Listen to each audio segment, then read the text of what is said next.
smokes one. Deep right field, and it is gone! A grand slam for Preston Allen.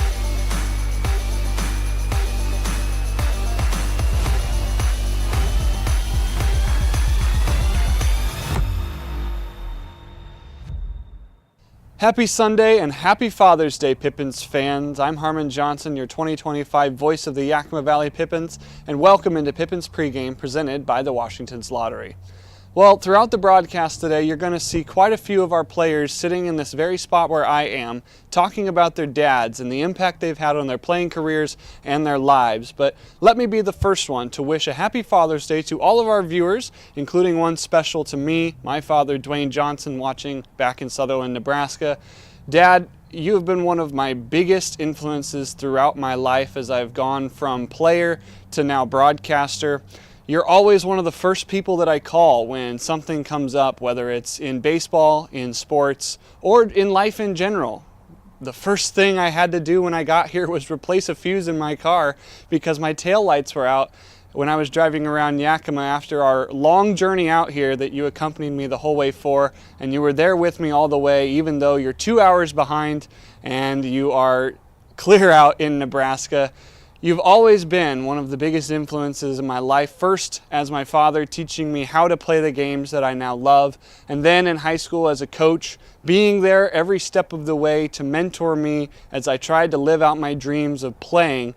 And then when those dreams eventually were realized that I wasn't going to be playing at the next level like our Pippins players, you then supported me in every aspect of taking charge of this new broadcasting career for me and have always been one to provide amazing feedback, instant gratification and instant heartbreak sometimes, and always a joke along the way. So Dad, from the bottom of my heart, thank you so much for everything you've done for me and for our family throughout my 20 years here on this planet Earth, and to all of the other father figures, including my grandfather Gary, watching from Stapleton, Nebraska, and any other father figure that is tuning into our broadcast this morning. We truly do appreciate everything you've done for us, shaping us into the young men we are today and getting us to that next step in our journey here in this game that we love called baseball. Well, that's our quick prelude here on Pippins Pregame, and when we come back, we'll have the Banner Bank starting lineups on this special 105 first pitch for the Yakima Valley Pippins and the Northwest Star Nighthawks. Don't go anywhere. This is Pippins Pregame presented by the Washington's Lottery. Hey, your homework done? Yep.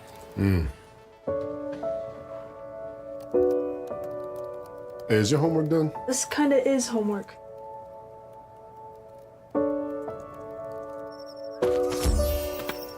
So, what do you think? I'm so proud of you. Can I play some more? Is all your work done? Washington's Lottery is a proud partner in the goal to promote college and career training. Each time you play, you're helping students statewide.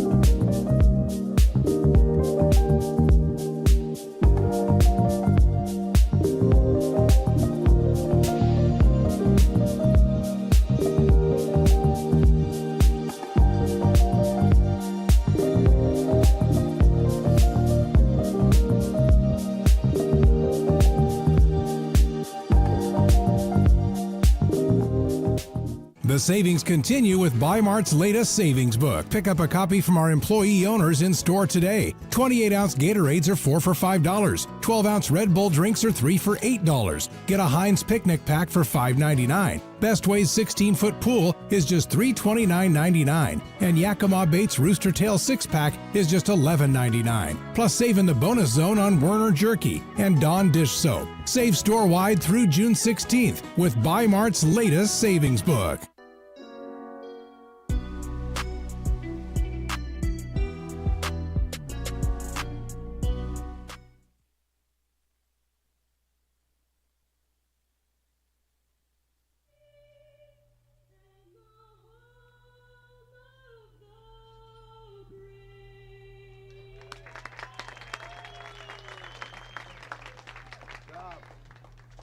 So here we go. Happy Father's Day, everybody.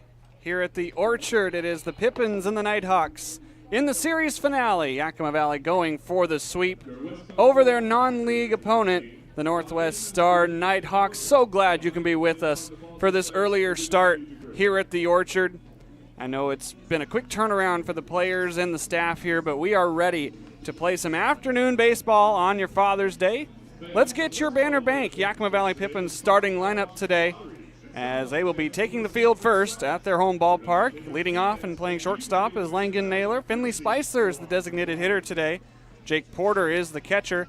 Dylan Anderson will clean us up on offense, playing right field. Jaden St. Cyr in center. Preston Allen is at third base. Max Senesac is out there at second. Jared Stevenson is in left, and Ethan Buckley is at first. And on the mound for Yakima Valley is Oliver Wilday, a man that pitched against them to start the season in that CCL showcase game, trying to get 3 or 4 innings of work out of a spot start from Oliver Wilday from Yakima Valley College. So in the outfield, it'll be Stevenson, St. Cyr, Anderson. On the infield, it's Allen, Naylor, Senesac, Buckley. And on the behind the dish, it will be Jake Porter catching for Oliver Wilday in his first start of the season. He will face Northwest Stars J.R. Starr, Aaron Henry, and Luke Kovac to start this contest. The Pippins had to walk it off last night thanks to Jaden St. Cyr, and now looking to secure a quick victory here on a pleasant Sunday afternoon on Father's Day.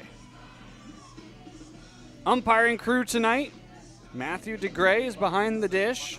Gabe Nobert back out in the field as Wilday finishes his first couple of warm-up pitches up on the bump. Pippins in those baby blues today, celebrating Father's Day. Trying to get their first win in those uniforms this year. As we are ready to get underway here at Yakima County Stadium. 79 degrees and clear, 5-mile-an-hour breeze to keep us just a little bit cool. And now Wilday will toe the slab as he gets ready for his first pitch as a Yakima Valley Pippin. Playing for all the father figures in our lives, and the first pitch is driven out towards left field, but pulled foul at 1:03 p.m. J.R. Starr trying to get this started quickly was swinging first pitch against Oliver Wilday. Electing to go from the stretch. 0-1, a nice wave and a miss. Wilday pitched an inning during that CCL showcase game that the Pippins hosted back on May 29th. Gave up 2 hits but no runs, as this one is popped up over towards the press box. And it will remain 0-2. Wilday, in fact, was surprised when he got here that he was the starting pitcher. Head coach Garrett DeGallier said, "You're on the bump tonight." 0-2, this one's driven out towards left, sending Stevenson back. He turns around, but he makes the grab. That is out number 1. Stevenson out there in left today. He was in right the last 2 days, but with Dylan Anderson back in the lineup today, is now over on the opposite outfield corner. So now here's Aaron Henry. Only 2 hits through the 7 games played for for Northwest Star. First one's down and away. The one and only 105 start here at Yakima County Stadium this year. Couldn't have picked a better day to have a 1 o'clock game, though. 1-0's downstairs. Henry got one of those 2 hits this year with the Nighthawks last night. Came back in the first inning of that contest off of Michael Getzinger. 2-0 pitch, just a bit inside. So after getting a leadoff out, now Wilday's going to have to work if he's not going to lose Henry. 3-0 upstairs. A fly out and now a walk. There's one aboard with one out. So now Luke Kovac strolling to the dish. Kovac in last night's contest was 1 for 4. He scored one of the 8 runs for Northwest Star.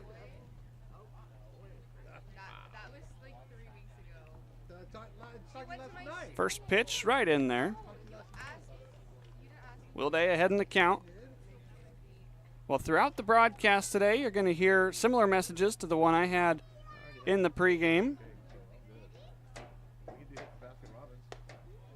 As there is ball number 1. Was able to catch up with most of the guys to hear from them about the impact their fathers and father figures have made on their lives. So be sure to stick around during the breaks. Runner goes, pitches high, throw down by Porter. They got him. Lead off. First runner is eliminated. That is out number 2. Good throw by Porter in his first appearance behind the dish. So now the bases are empty. Count is 2-1. And there are 2 outs. Nice snap tag thrown down there by Sinasak as there's a wave and a miss. Now Wilday a strike away.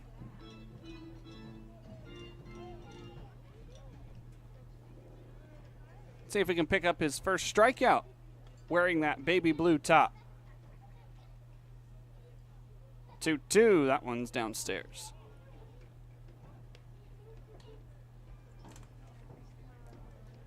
Pippins trying to get this one done quickly to enjoy the rest of their Sunday and then the off day tomorrow. As now a payoff pitch on the way. Swing and a miss. 1-2-3 goes Northwest Star, and we are scoreless heading to the bottom of the first. My message is simple. Is first, thank you for lending me your sons for the summer. We are working them hard, we are training them hard, and we are instilling upon them more lessons other than just simply baseball. You know, what it means to be a good man, what it means to be a good husband, what it means to be a good father, how to do things correctly in this life in terms of treating each and every person with respect, you know, obviously within our organization and outside of our organization. And again, thank you for lending us, the Pippins, your sons for this summer. When they return to you, hopefully they are better people from their time that they have spent with us here in Yakima. So thank you. Pippins head coach Garrett DeGallier speaking from the heart there. As now it will be Naylor, Spicer, and Porter due up to face Rocco Wright, who's thrown 6 innings so far on the season with the Nighthawks. 11 hits, 6 runs, all of them earned. 2 walks and 2 strikeouts, sporting a 9 ERA. He's one of a couple newer additions this weekend for the Nighthawks. Wasn't here to start the series. Spent some time actually with the Cowlitz Black Bears and the Ridgefield Raptors. He actually was the non-league opening day starter for Ridgefield before making his way to Northwest Star, a native of Ridgefield.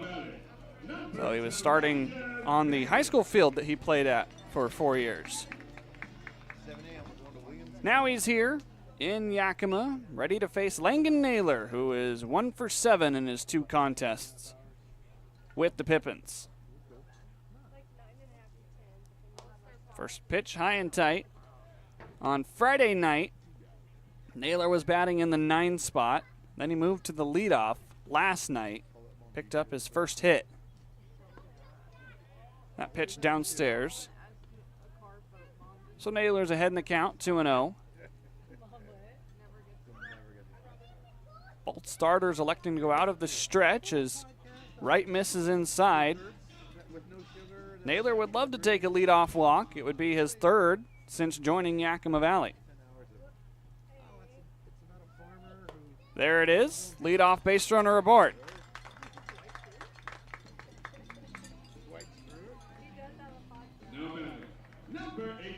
So that'll bring up Finley Spicer, who picked up 3 hits in a pinch hit appearance last night. He actually was on base all 4 times. Reached on an error in the 7th. Finley is feeling better after a thumb injury that sidelined him for a few games.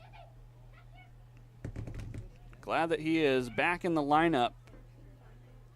He's one of the top hitters on this team, batting .386. He's going to take a strike there on the outer third. Only 3 RBI, but Spicer definitely knows how to pick up a hit. As another throw over to first.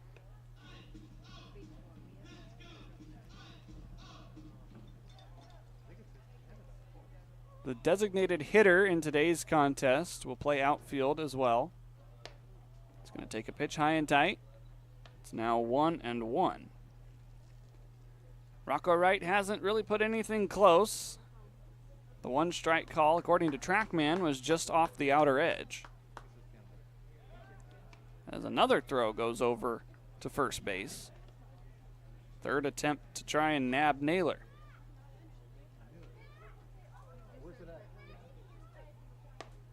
That pitch right in there. Top of the zone. It's now a ball and 2 strikes.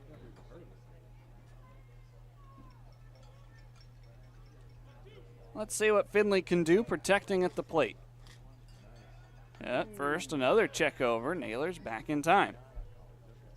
Rocco Wright's been paying a lot of attention to Langan Naylor here early in this contest. Runner goes. Spicer lines one down the left field line. It is foul. Man, just a few more feet to the right, and that would have been a fair ball ricocheting off of that angled wall.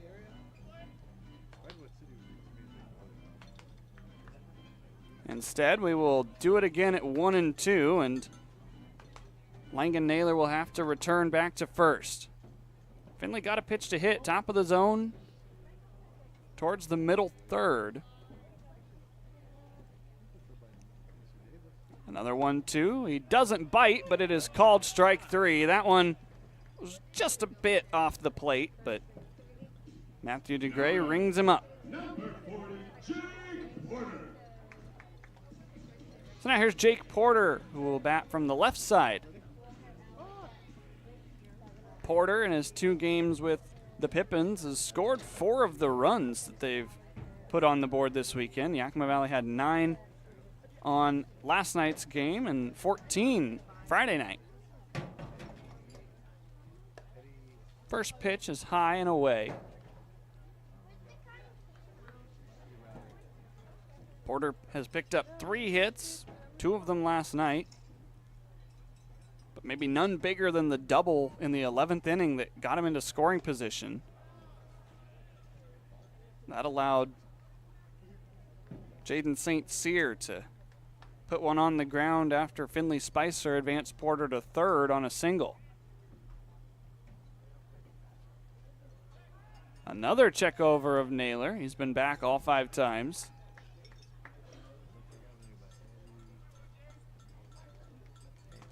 Porter from Santa Clara asked me last night if any of these stats count towards the regular season. Unfortunately, they do not.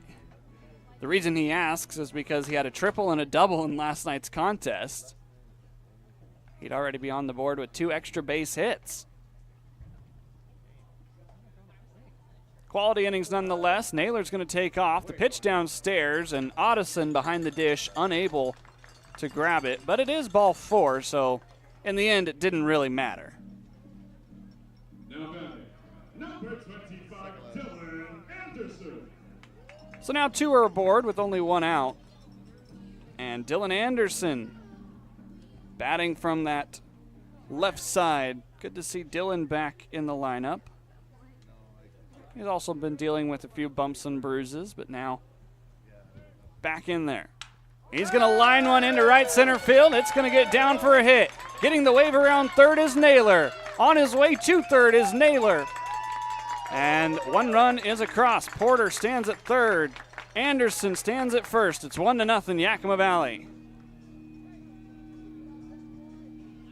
Now batting, number 1, Jaden St. Cyr. Naylor gets us on the board early, and Anderson picking up right where he left off. Took an inside pitch. Or, well, that's outside for him. The pull side. First pitch ball to Jaden St. Cyr, the hero in last night's contest. Drove in his first 2 RBI on the season. Of course, they won't count towards the regular season, but still feels good to have a couple runs plated. Was able to push across Porter in the 11th inning.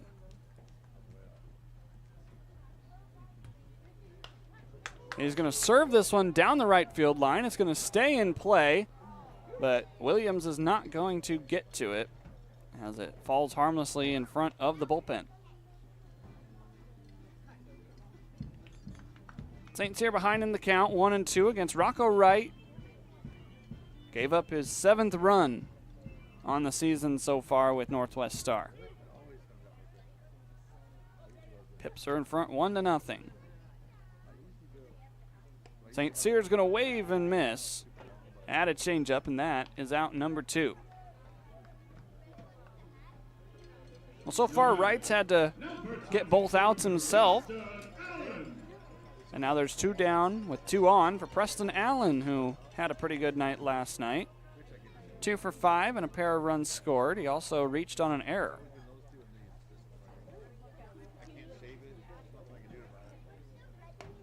First pitch right in there from Wright. Allen, the 3rd lefty in the lineup for Yakima Valley. It's nice to see some diversity at the plate.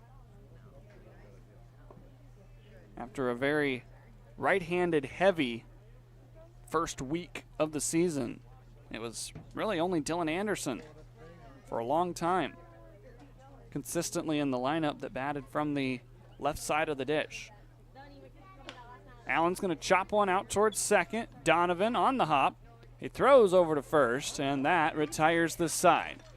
1 run comes across. Langan Naylor gets us on the board, and it's 1-0 Yakima Valley after 1.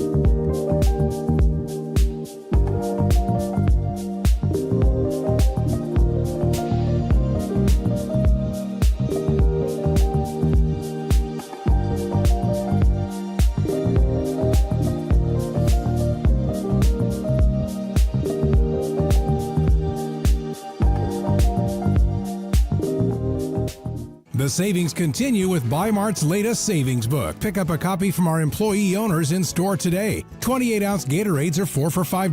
12-ounce Red Bull drinks are 3 for $8. Get a Heinz picnic pack for $5.99. Best Way's 16-foot pool is just $329.99. And Yakima Bates Rooster Tail 6-pack is just $11.99. Plus save in the bonus zone on Werner Jerky and Dawn Dish Soap. Save store-wide through June 16th with Bi-Mart's latest savings book.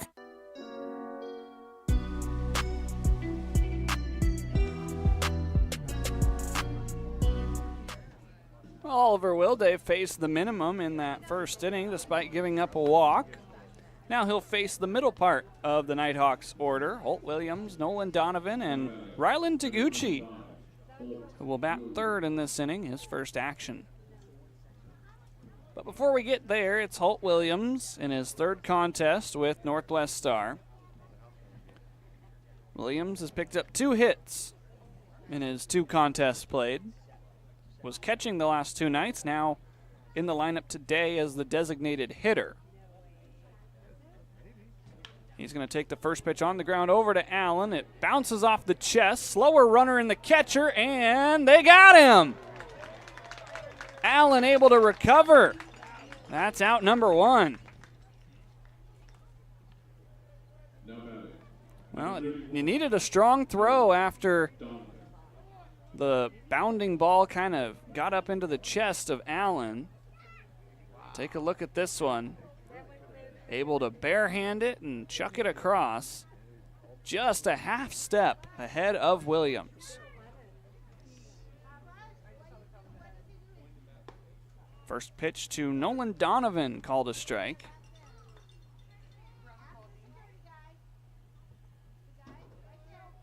Lighter crowd today on a Sunday afternoon, but still quite a few dads in attendance. A wave and a miss. Perfect atmosphere to come to a ball game, grab some snacks before you have your big barbecues tonight.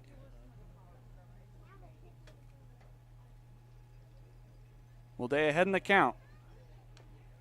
Staying alive, just getting a piece of it is Donovan.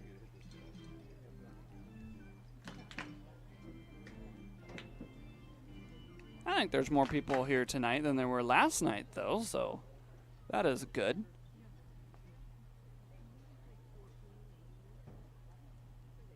Another no ball, 2-strike count. That one's just down and away. It was close. Zone so far tonight has definitely favored the right-hand side if you're the umpire, Matthew DeGray. Currently the inside part of the plate to the left-handed hitter. On the ground to first. Buckley is going to take it himself.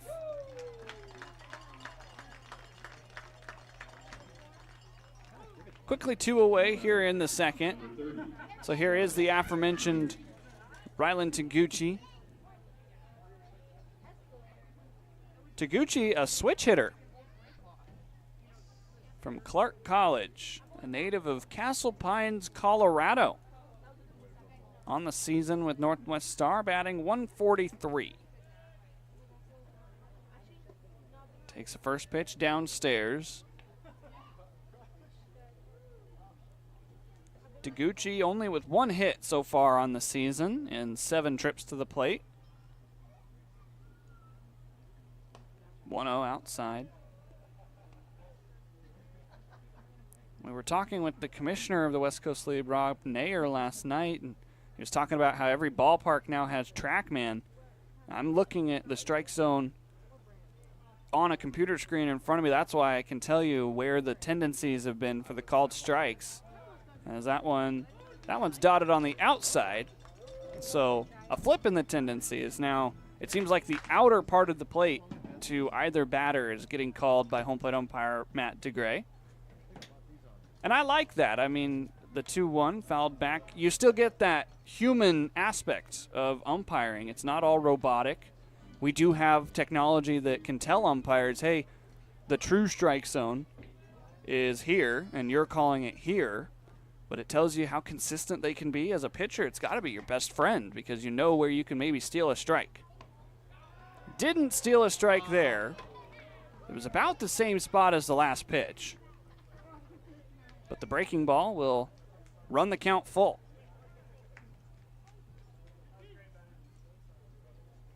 Taguchi versus Wilde.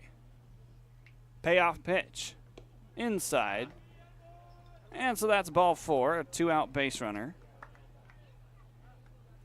Second walk issued by Oliver today, but he was able to get out of it in the first with a strong throw down by his catcher Porter.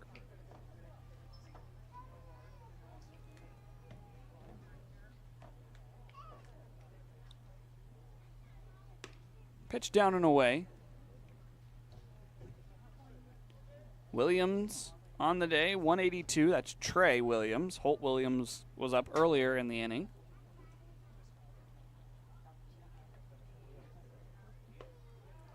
Pitched down by the corner, but called a ball.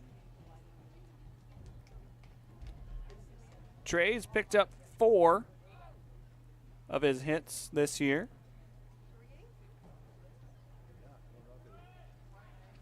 Was over 5 last night, but he is way ahead in the count here, 3-0.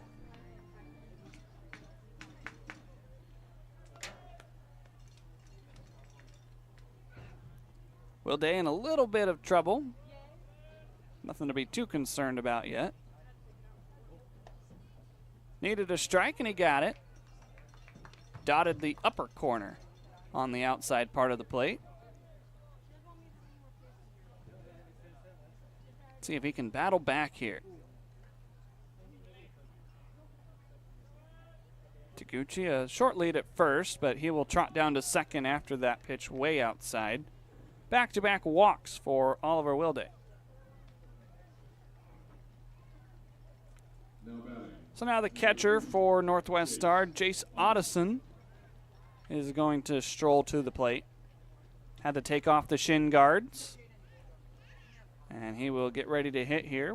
Black batting gloves to go along with that nice maroon top.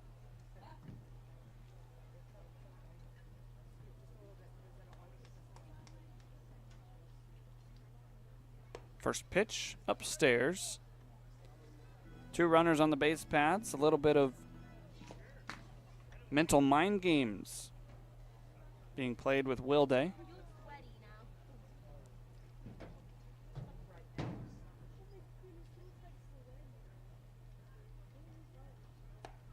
There it is. 1-1.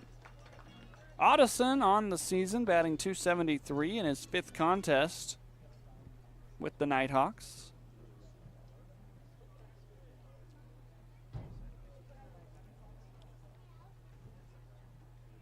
One ball and 1 strike. That one just inside.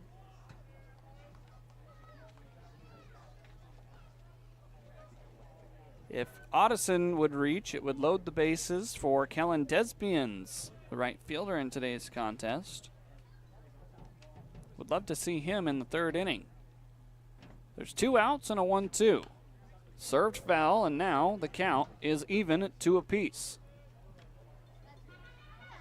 Wilday looking for his 2nd strikeout of the afternoon.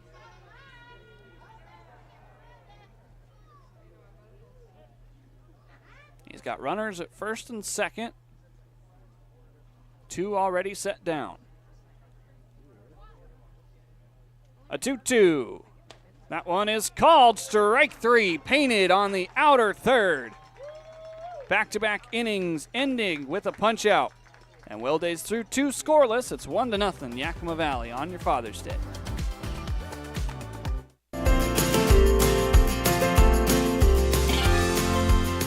I would say the best memory that I have with my dad is all the road trips that we've done. Places like Arizona, Vegas, all that. All the long drives, spending time with him.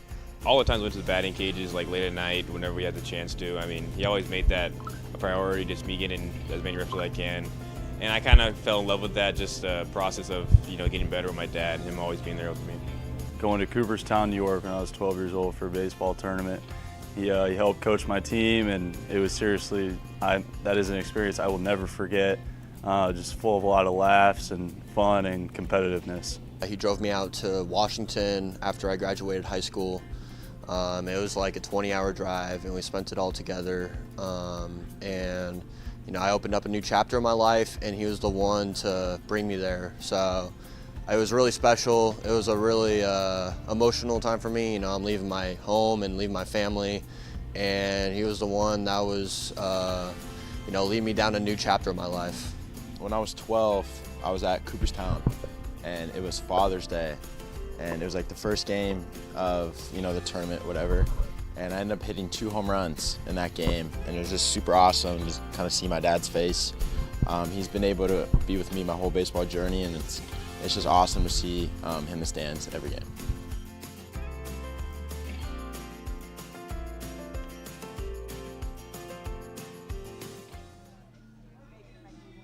Some favorite memories being shared by some of our players here on a Father's Day.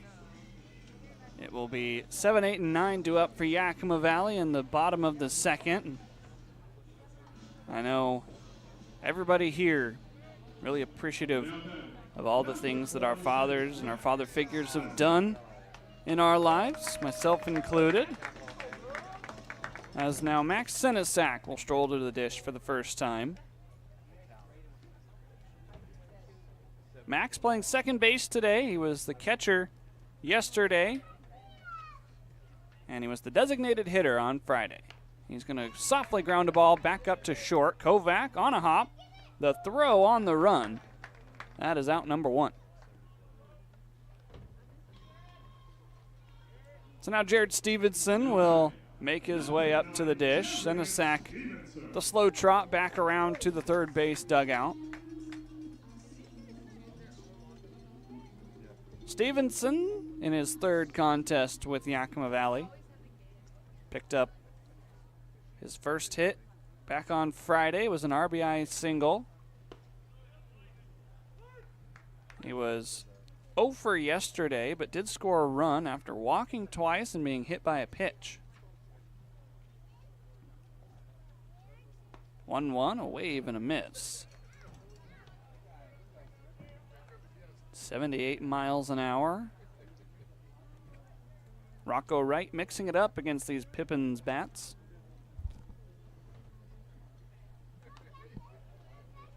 Stevenson just able to stay alive.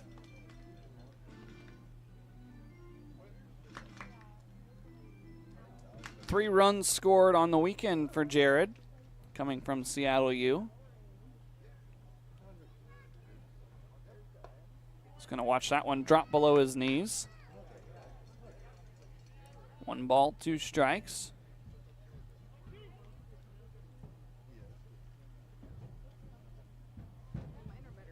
Rocco Wright looking for his third punch out already. He will not get it there. It was just above. Makes the count 2-2. Ethan Buckley waits on deck. 2-2 hardliner through the left side of the infield. Stevenson with his second hit on the weekend. There's a 1-out base runner.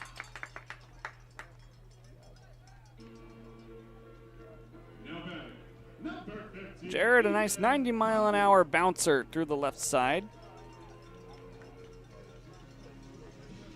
Now here is Ethan Buckley, playing first base for the second consecutive game.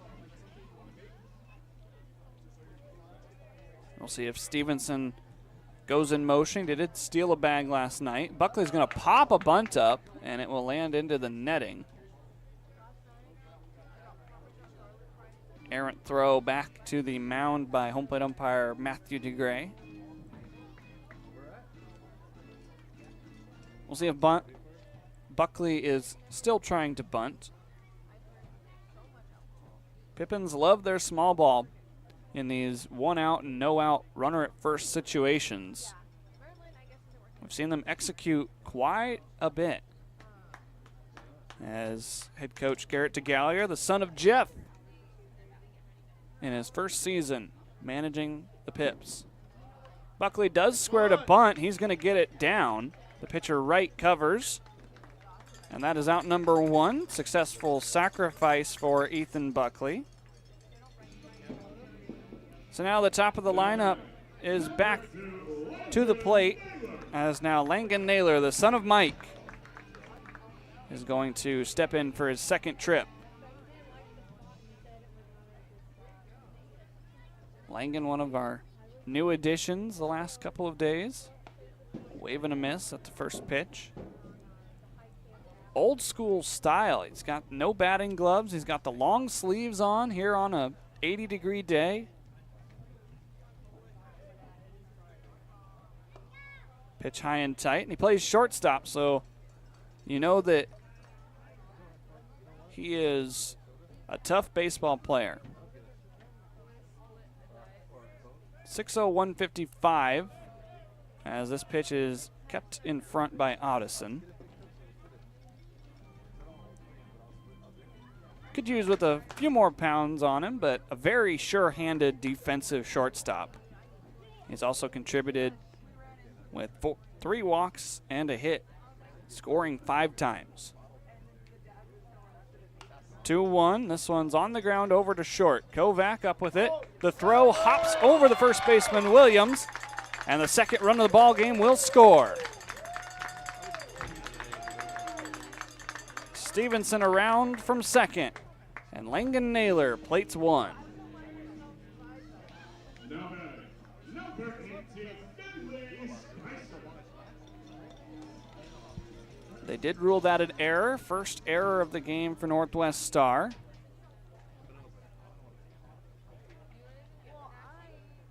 It is charged to the shortstop, Kovac, who had 3 last night. There goes Langan Naylor. The throw down is not in time. Langan swipes a bag.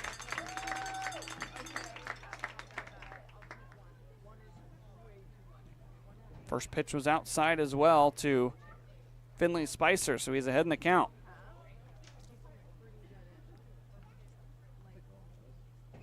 1-0 pitch, another one ripped down the left field line, but another one yanked just foul.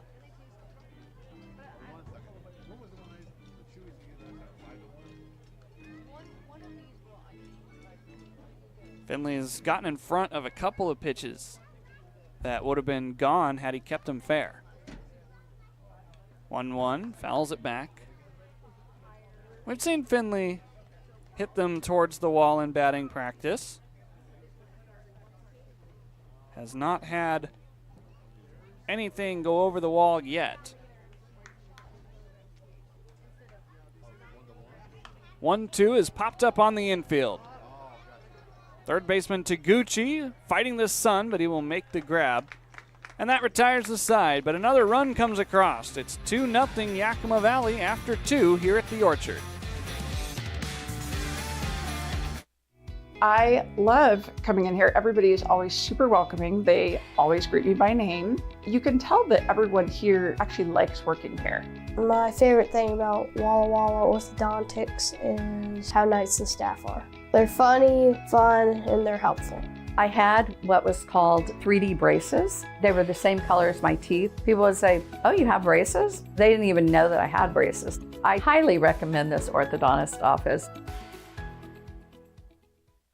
What do you want? It's just not that easy. What do you want? Seafood? Mediterranean? What do you want? Hey guys, what about West Side Pizza? I love West Side Pizza. I love West Side. I love West Side. Yeah, the Hawaiian's great. Let's do pizza. West Side Pizza? Yeah. Problem solved. Gross. West Side Pizza, saving relationships since 1996. Seattle-born stand-up comedian and impressionist Adam Ray, live at Legends Casino, Friday, July 11th. Known best for his Netflix special, Adam Ray is Dr. Phil Unleashed, as well as his popular YouTube channel. If you don't know what Citizens app is, it's an app you can put on your phone that notifies you of all the danger that's lurking.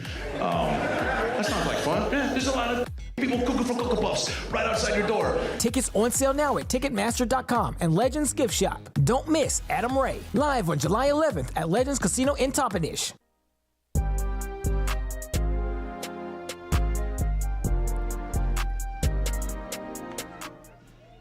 2-0 here in the top of the third. It's 9-1-2 due up for Northwest Star, as the son of Todd is back out on the bump, Oliver Wilday. He's got 2 strikeouts so far in his outing this afternoon. Already more strikeouts than he had against Yakima Valley back during his 1 inning of work on May 29th. As this is a first pitch rip into left field. Desbians will have a leadoff single. Now batting, number 16. They flip the lineup card over with nobody out. J.R. Starr back to the dish for the second time.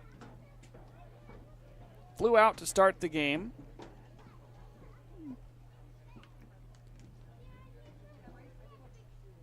What a great tradition, Father's Day and baseball. Bunt is pushed down towards Allen at third, charging, bare hand, the throw is dropped over at first. Taking off for third is Desbians, the throw is late. Runners will be at the corners after the error by the Pippins. Number 12, Aaron Henry. We'll see if it's on the throw or on the catch attempt by Buckley. If it is on Ethan, that's his third since moving over to first base yesterday.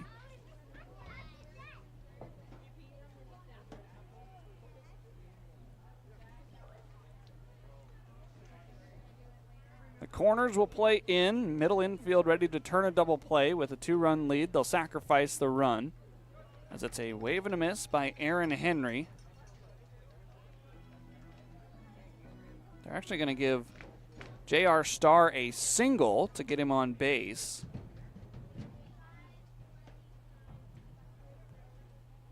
I'd be down for that. It was a bang-bang play. The ball just dropped over by first as now they've got him picked off. The throw by Buckley down to second, and they apply the tag for out number 1. Good move by Oliver Wilday. So whether he reached on a single or an error is moot now. Wilday able to nab him on the base pads. Look at this, quick spin, and they got him. Score at 1-3-6.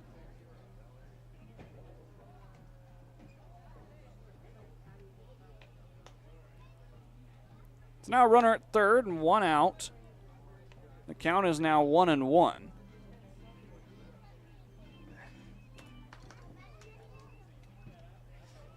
It is still an error that gets Desbians over to third base. So the pitch is downstairs for 2-1.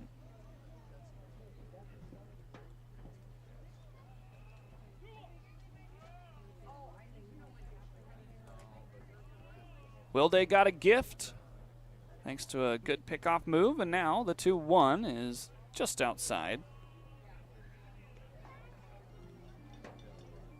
So now it's 3-1. A walk would put Oliver right back into the situation he just got out of. First and third. 3-1, wave and a miss. Got him to pull a string on a pitch that was inside. So the count is full.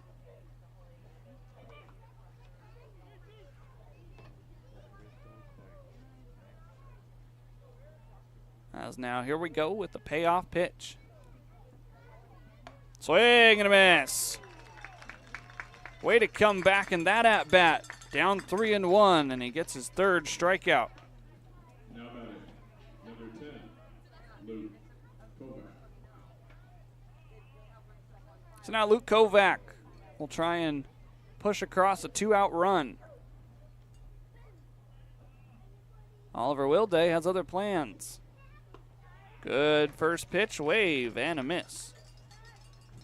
That changeup has been very good for Wilday so far today.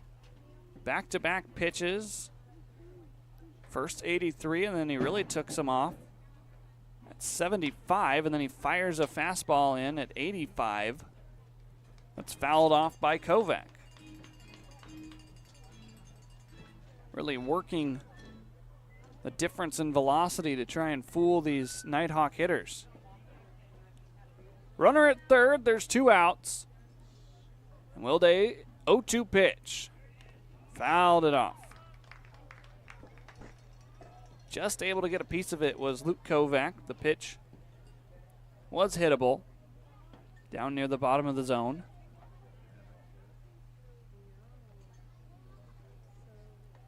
As now we're going to get set and do it again. The 0-2. On the ground out to short. Naylor, the sure-handed shortstop, on to first to retire the side. Another runner stranded by Northwest Star, and we go to the bottom of the third. 2-0, Yakima Valley.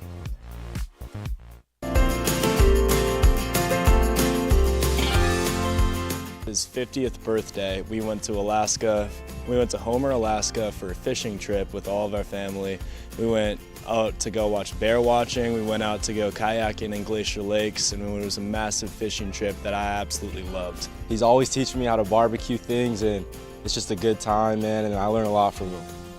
So when I was 9, me and my dad watched the Orioles games that whole 2012 season, and he was like, hey, if they make the playoffs, we're gonna go. They hadn't made the playoffs in like 20 years, so it was a long shot. They got in the playoffs, and we ended up going to Game 2 of the ALDS up in Baltimore. Drove up there, he picked me up early from school, drove up there, spent the night up there. It was such a good memory. waking up early in the morning to watch baseball highlights on YouTube. Being out in South Africa, you couldn't watch the games live, so we'd watch these little like 8-minute recaps of the game. We do it for freaking hours on the weekends. Honestly, this past summer, 1 year ago, he played catch for me the whole summer, and he didn't have to do that, but he wanted me to get better as a baseball player, and it was just a good like bonding time for us, spending that whole summer together playing catch. Some of the most fondest memories as a kid growing up playing baseball are those 1 to 2 hour drives that you have with your father on the way to a youth baseball game. Those are memories that you'll never forget and forever cherish. And you know, as now working into the coaching world of things over the last 10 years, is, you know, there's nobody that has been more supportive in following a coaching dream than my father.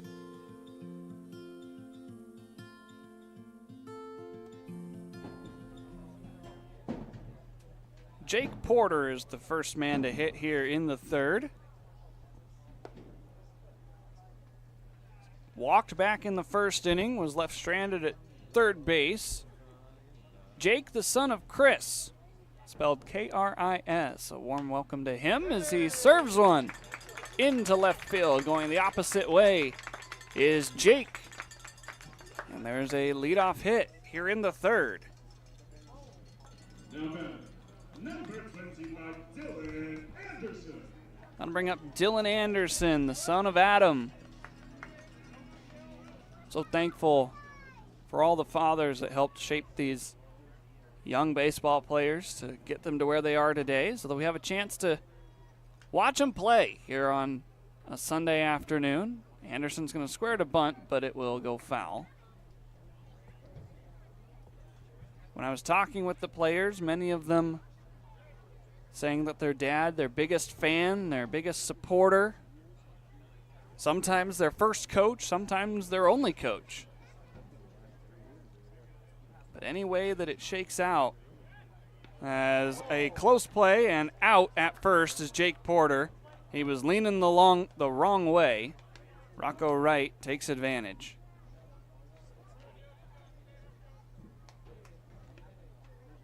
Bases are clear now. Still 0-1.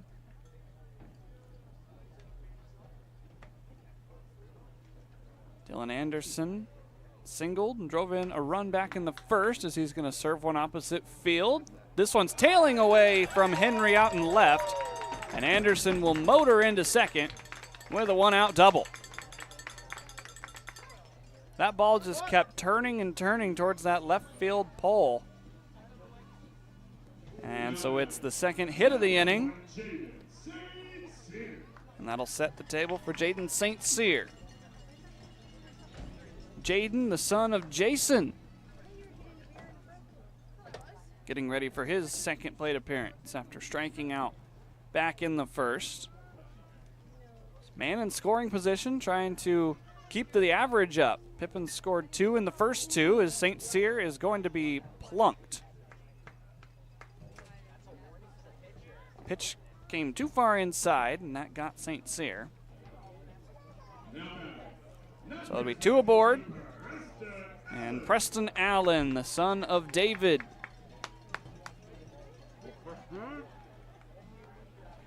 Getting ready to hit for the second time today. Grounded out in the first inning.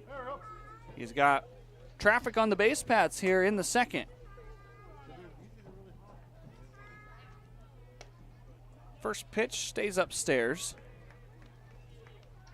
Rocco Wright has not worked a clean inning yet. He's given up now 4 hits. 1-0, dances away. Allen, although 0 for 1 tonight, was 2 for 5 last night with a pair of runs scored. He was perfect on Friday night, 2 for 2, with a couple of walks as well. 2-0 rip down the right field line off the tarp. So now it's 2-1. Allen got a hold of that one. It was 95 off the bat, just too far in front. Father's Day, Sunday Fun Day, the 2-1. That one finds the bottom.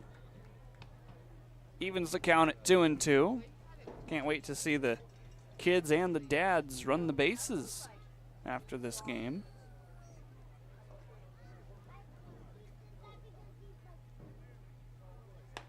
Two misses away. Now it's 3-2.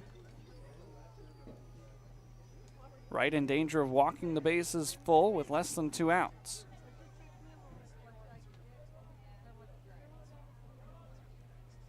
Allen awaits. The payoff is down and away. Bases are full. And you think if Porter hadn't gotten picked off, then there'd be a third run across, but that's all right. Max Senesac is strolling to the plate, looking for some revenge after a ground out back in the second. Max was 1 for 5 last night. A couple of frustrating at-bats. Hard hit that didn't go his way.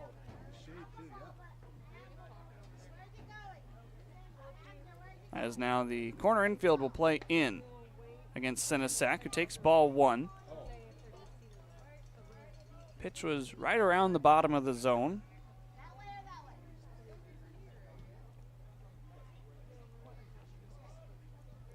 Middle infield plays back. Senesac is plunked. That one upstairs again, second time this series. And it will play to run as Senesac not too happy to be hit up near the head area again.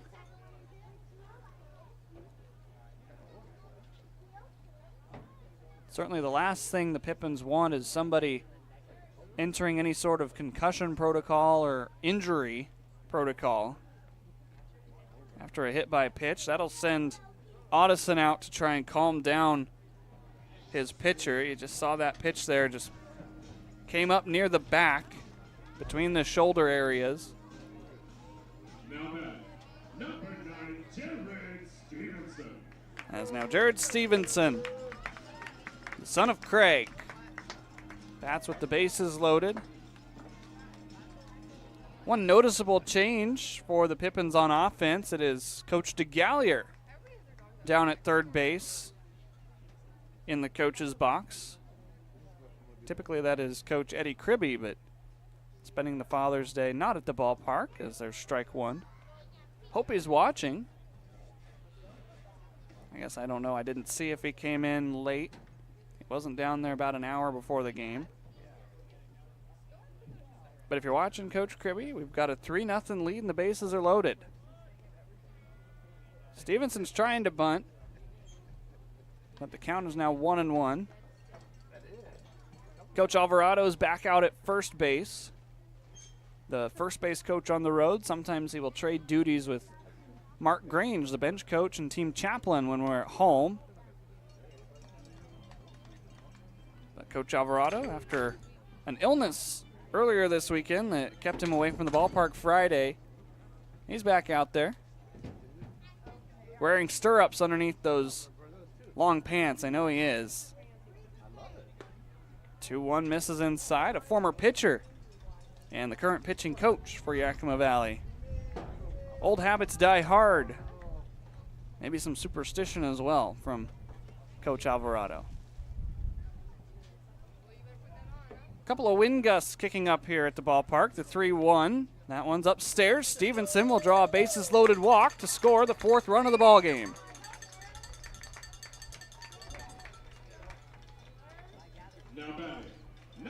Back-to-back free passes with the bags juiced, and the Pippins are in front 4-0.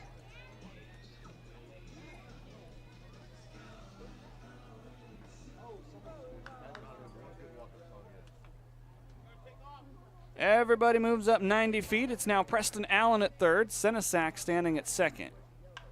As Buckley's going to sky one to the shallow part of left field.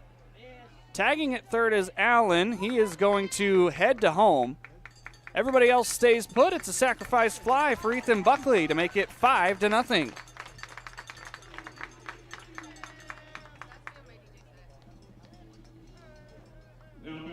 Second out of the inning. But now the Pips in front by a good margin. And now we're back to the top of the order. Langan Naylor,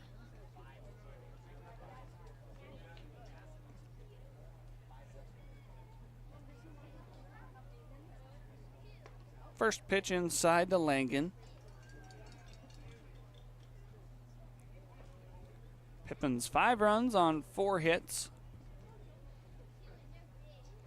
So far, Oliver Wilday's hung a 0 through his first 3 innings of work. No action down in the Pippins bullpen. Looks like Wilday will continue. And if he keeps pitching the way he does, he's got a strong case to remain in this game longer than 4 innings. Naylor sends one back up the middle. The wave being sent by Garrett DeGallier. And it's an RBI single by Langen Naylor that scores Max Senesac. It's now 6-0.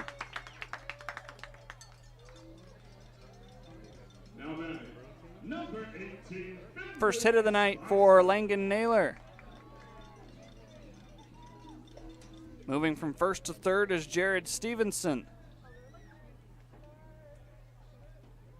And now the 9th man to bat here in the inning is Finley Spicer. He's going to serve one towards the gap in right center field. This is trouble as it gets almost by the right fielder Desbians. A runner scores. That is Stevenson. And now the Pips have batted around here in the 3rd. The train just keeps moving. Moving from first to third is Langen Naylor. Number 40, Jake Porter. 5 runs across here in the 3rd inning.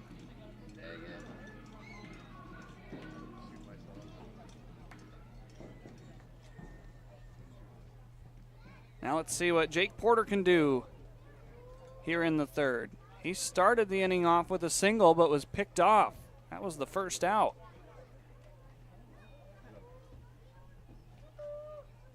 First pitch fouled back into the screen. 3rd consecutive game the Pips have batted around in an inning. Last night it was the 4th. On Friday night it was the 1st.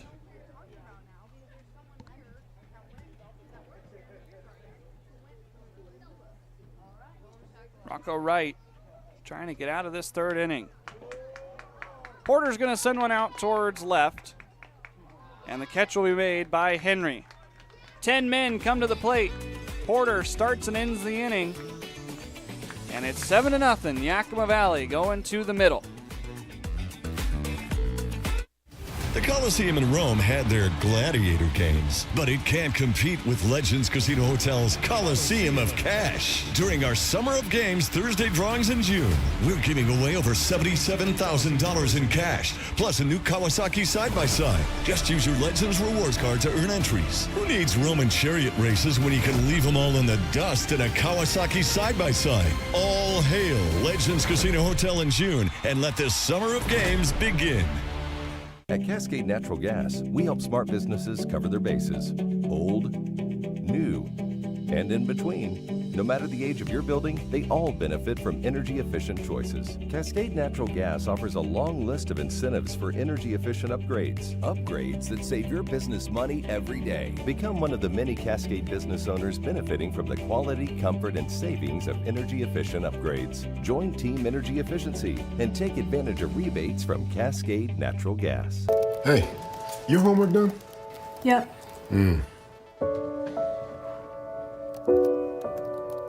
Hey, is your homework done? This kinda is homework.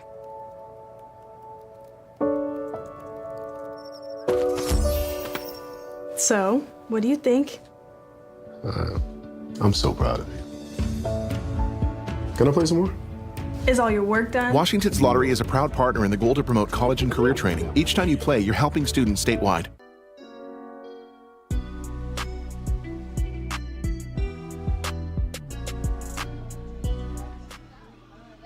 Well, here on Father's Day, it is 7-0 Yakima Valley, and you know, it's one of those days that I think we can get away with a little bit. So I'm going to tell a story about me and my dad.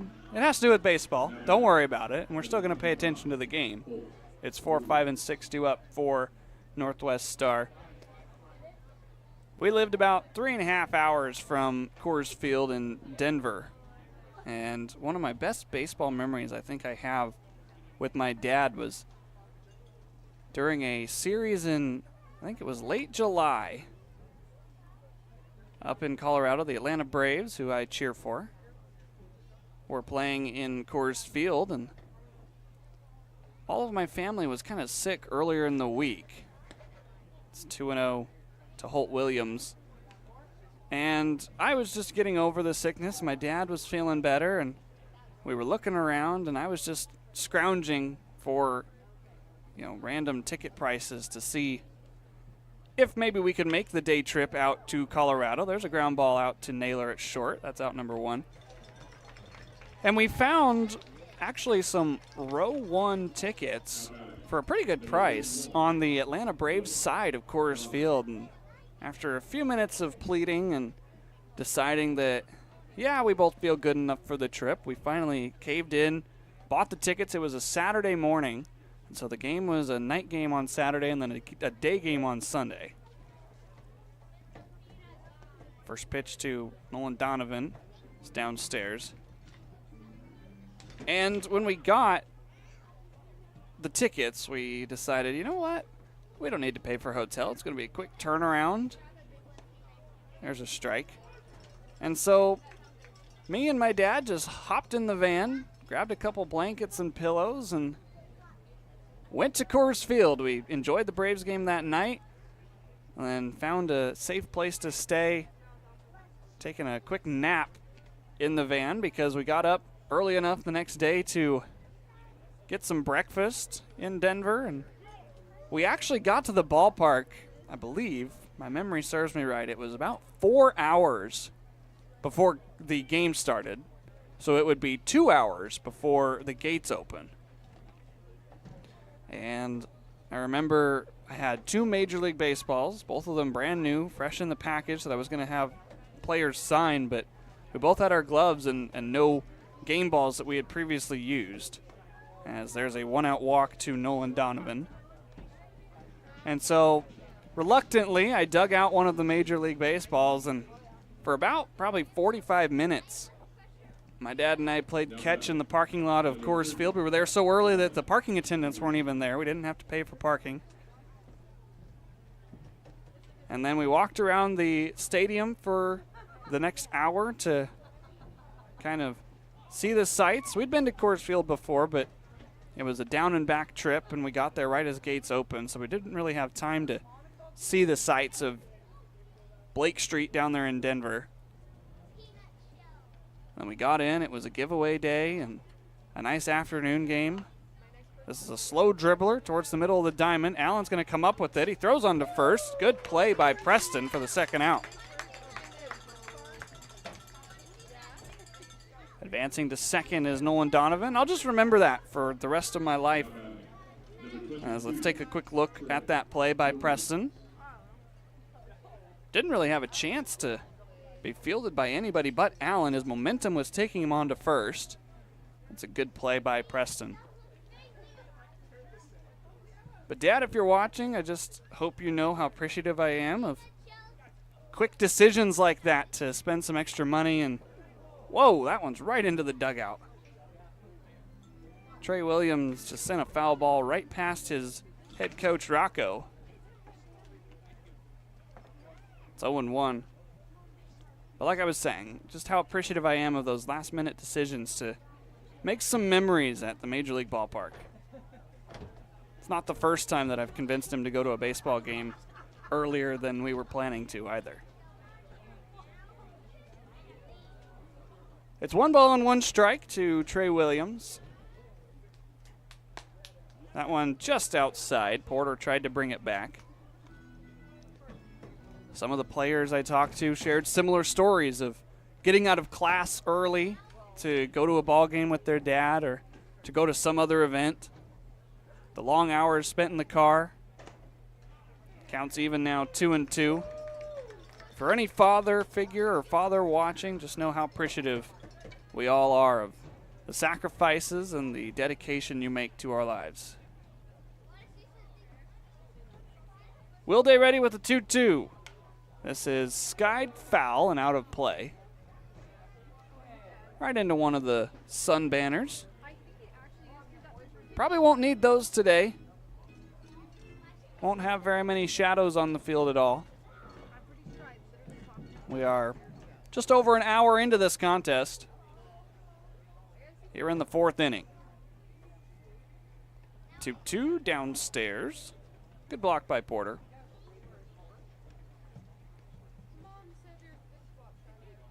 The count now runs full with 2 outs.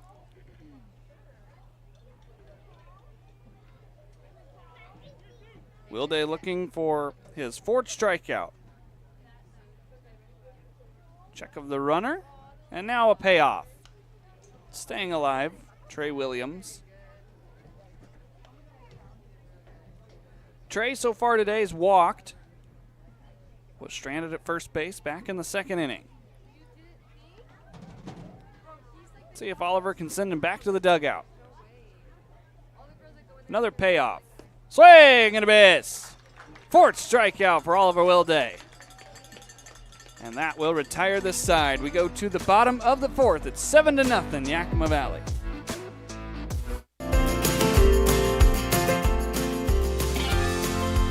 My dad has honestly played the biggest role. Like, he's always believed in me, sometimes even when I don't. He's always pushed me just to become the best player that I can be in person. So my dad was actually my first coach. So he's always been there for me. He's my biggest supporter and critic. I talk to him every single game, just trying to get his input on whatever I do, my swing, my fielding, whatever. So he's always just there for me on that. My dad basically was kind of like a big role model for me, kind of just telling me to stay level-headed and just be who I am and kind of carry that on throughout my life today. He's always been there for me, ups and downs, and he's always wanting better for me. So he's played a huge role in my baseball career. My dad is my biggest fan and also my biggest critic. I call him after every start, and he tells me what he liked, what he didn't like, so I try to work that in to everything I do.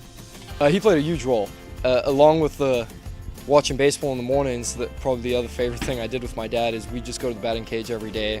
He'd throw me hours on end of BP, and probably my favorite thing we do is at the end of it, he would like pitch to me from about 25 feet. It would get super competitive, and I wish I could have him doing it right now. If even now, like, he'll get off of work and he'll take me to the cages to get some swings in. He'll always throw with me if I ask him to, or hit me fly balls, whatever it may be. So he's always been there for me, and he coached me back when I was little, and he's just always there for me.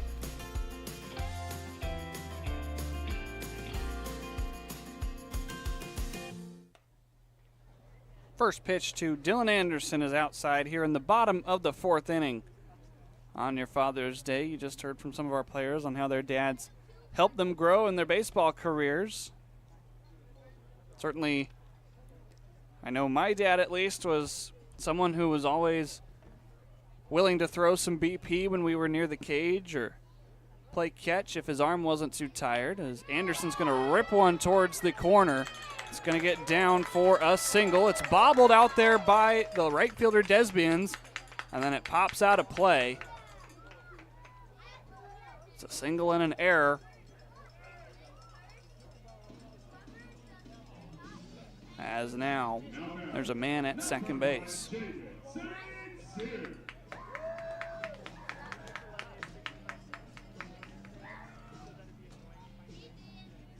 Jaden St. Cyr up here in the 4th.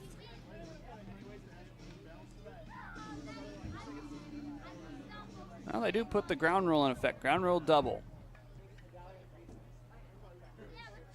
Desbians never really got a hold of that ball, so benefit goes to Anderson as he gets his 2nd double of the day.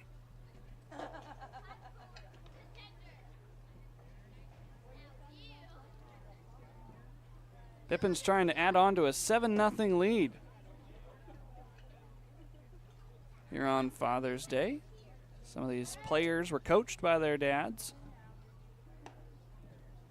That one's in there to St. Cyr. It evens the count. I know, especially for someone like me growing up in a smaller town, your dad was going to be around no matter what. 1-1 on the ground. That is fair. That is down the line, and it is all the way to the Pippins bullpen.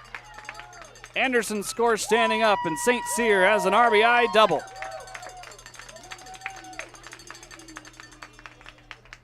Back-to-back doubles for Yakima Valley. Makes it 8-0.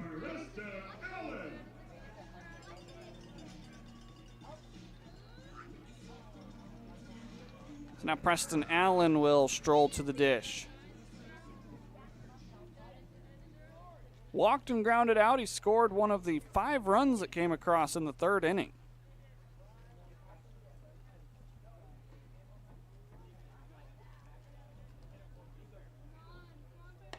That pitch is outside. Preston, of course, an all-star last year with the Pips. Completed his 3rd season at Cal Poly Pomona as he puts one down. The throw is going to be a strong one by right to nab Allen, but that gets St. Cyr 90 feet away with only 1 out. Number 46, Max Senesac strolls to the dish, trying to pick up his 2nd RBI of the day. Had one when a pitch came in and hit him with the bases loaded. That one down in the dirt. Otteson able to stop it. There was some action down in the Northwest Star bullpen. That has since ceased. There was also some action down in the Pips bullpen. Looked like the other newcomer, Tannen Marsalis, was warming up. We'll see if Will Day gets a chance to go 5 today. Talking with Coach DeGallier, the plan was to at least get him through 4. He has done that, and he's done that spectacularly. No runs across the board, only 1 hit. Can't quite say the same for Rocco Wright. He's given up 8 runs on 8 hits. Pitch is outside, and Senesac will draw the free pass to put runners at the corners. Now batting, number 9, Jared Stevenson. I'll bring up Jared Stevenson, and Coach DeGallier going to maybe make a change here. Brings out the lineup card to talk with home plate umpire Matthew DeGray. Maybe a pinch runner for Senesac, who was plunked up above the shoulders earlier in this game. He has his helmet off like he's about ready to come out of this game. Be good to get Senesac a chance to rest for an extra half of a game and then the day off tomorrow before he is likely to be behind the dish on Tuesday, as the Pippins will take on the Portland Pickles in the first of 3 games down there at Walker Stadium. 7:15 first pitch on Tuesday. We'll be on the air at around 7 o'clock. As it looks like Kyler Bittner is going to come out and run for Max Senesac and then most likely stay in the game at second base. So Senesac is done after an 0-for-1 day. Hit by a pitch, walked. He drove in a run when he was plunked.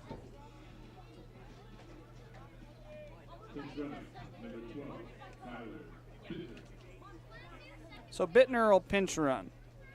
Officially announced here in the ballpark.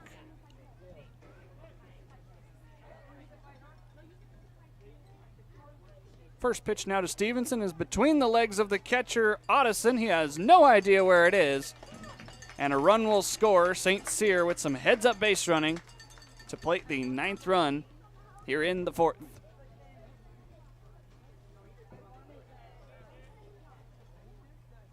Bittner will advance on to second.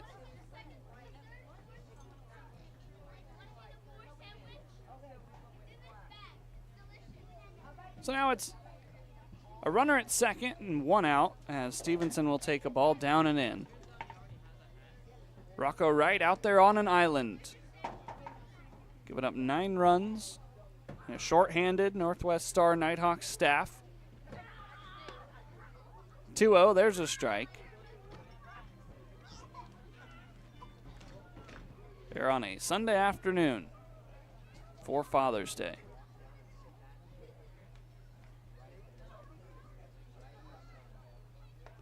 Stevenson watches that one go by. It's now 2-2.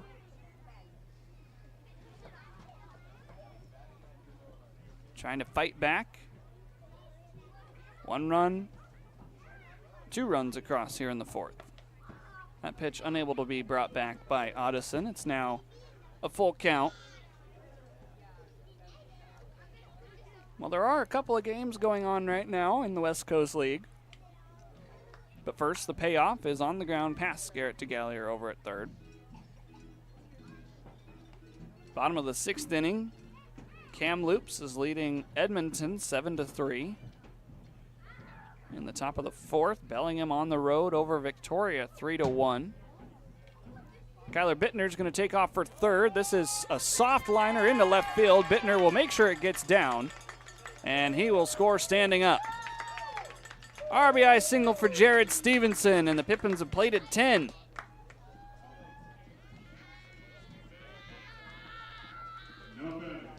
Number 15, Ethan Buckley. It's Nathan Buckley, who is officially 0 on the day, but he has not had a true at-bat yet, so he is 0 for 0. 2 sacrifices, a sac bunt and a sac fly. They got Stevenson over at first. Wow. That was a close play. Stevenson falls asleep. That's the second base runner that Yakima Valley has had picked off this afternoon here in a 10-0 ball game.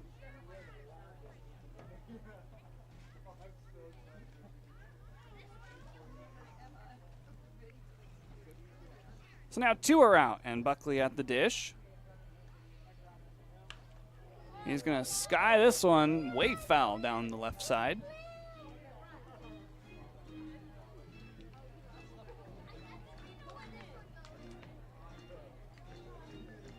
Porter got picked off back in the 3rd inning. And now Stevenson. As Buckley watches a pitch upstairs. Rocco Wrights had to really help himself. Giving up 9 hits, and his defense has committed an error. As Buckley will send this one foul on the right side. Will it stay in play? It will, but it hits the top of the net, so dead ball, foul ball. Williams might have had a chance had that ball stayed a few feet closer to the field. He was right up against his dugout. It was going to be a difficult play regardless. Buckley down to his final strike.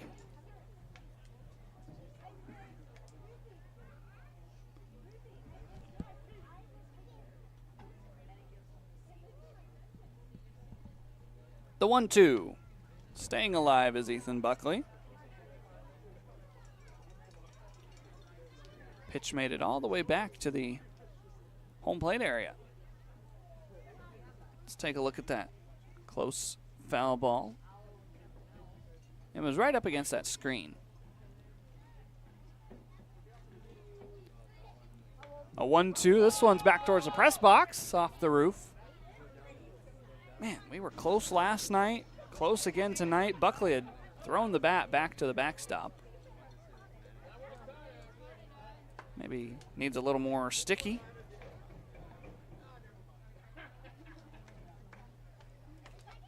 It's 1 ball and 2 strikes here on your Father's Day afternoon.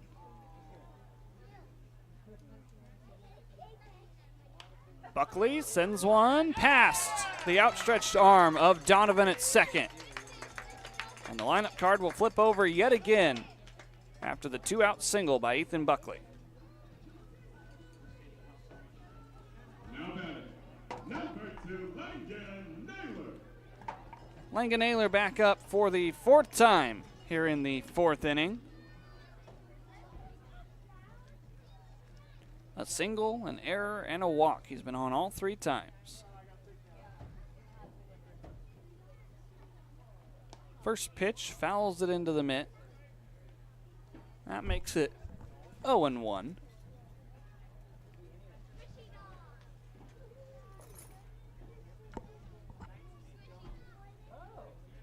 That one clips Naylor. A little bit too far inside from Rocco Wright. And now Finley Spicer will bat with 2 outs and 2 on. Number 18, Finley Spicer.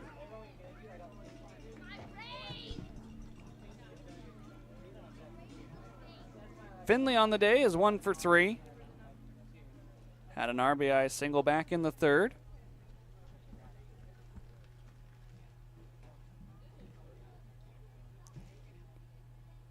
First pitch sends one on the ground out to short. Kovac flips on to second, and Donovan squeezes it for out number 3.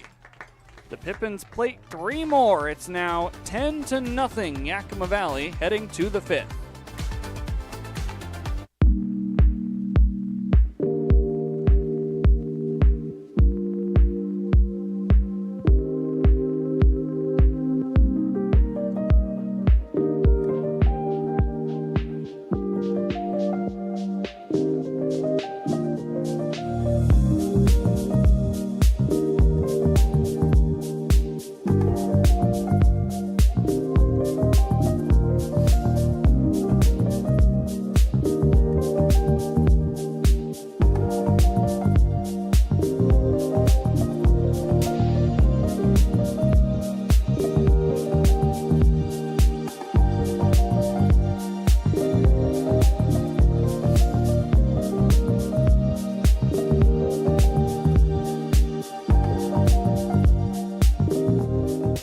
The savings continue with Bi-Mart's latest savings book. Pick up a copy from our employee owners in store today. 28-ounce Gatorades are 4 for $5. 12-ounce Red Bull drinks are 3 for $8. Get a Heinz picnic pack for $5.99. Best Way's 16-foot pool is just $329.99. And Yakima Bates Rooster Tail 6-pack is just $11.99. Plus save in the bonus zone on Werner Jerky and Dawn Dish Soap. Save store-wide through June 16th with Bi-Mart's latest savings book.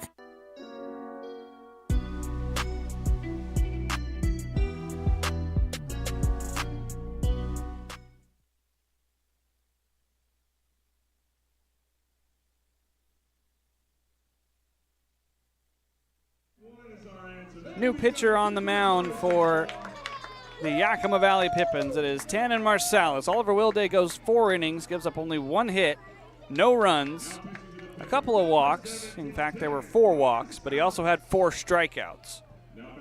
So a very good outing by the Yakima Valley College product, and now he'll hand it over to another YVC player, Tannen Marsalis. First pitch is right in there for strike 1. He faces 8-9-1 for Northwest Star here in the 5th. Has a 10-run cushion. That one's downstairs.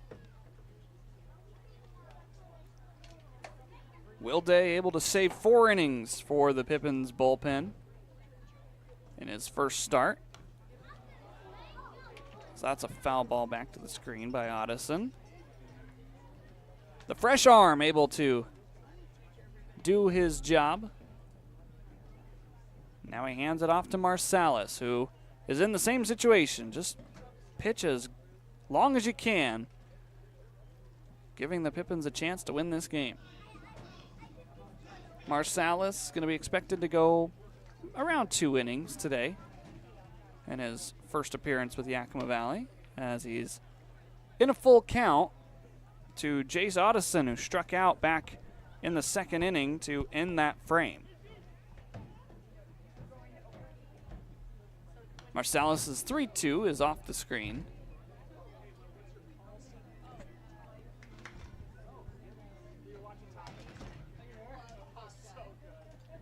Desbians waits on deck to face the tall right-hander.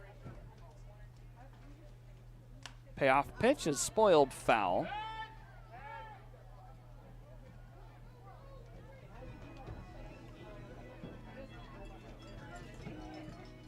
Marsalis. Yakima Valley College just up the street on Nob Hill Boulevard. That pitch is lined out towards right field. Anderson will reach up and grab it. That is out number 1. Now batting, number 1, Kelly Desbian. For Tannen, 5'11", 220 out of Post Falls, Idaho. He also took to the bump in that CCL showcase game. He was the last pitcher into the contest. Through an inning, scoreless, no hits. He actually struck out the side against Ethan Buckley, James Lawrence, and Kyler Bittner. Now on the same team, sharing a dugout with those 3. James Lawrence expected to pitch at some point today after a short outing last night. 2-0, this one's fouled over the press box. So Marsalis can't strike out the side in this 5th inning, but he does still have a quick frame working. Got the first out thanks to a fly out by Jace Audison. 2-1, this one's up against the screen. So now Marsalis is back into the count.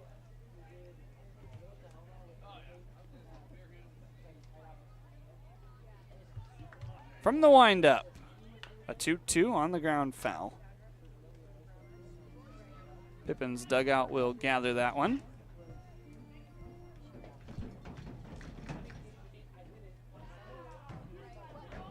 The Idaho native ready with a 2-2. Staying alive, just got a piece of it, was Kellen Desbians. Desbians, 5'10", 160 from Corbin University. Another 2-2, that one's outside. Another full count here.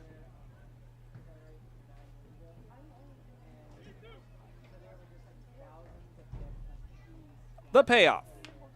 This one is off the foot of Desbians.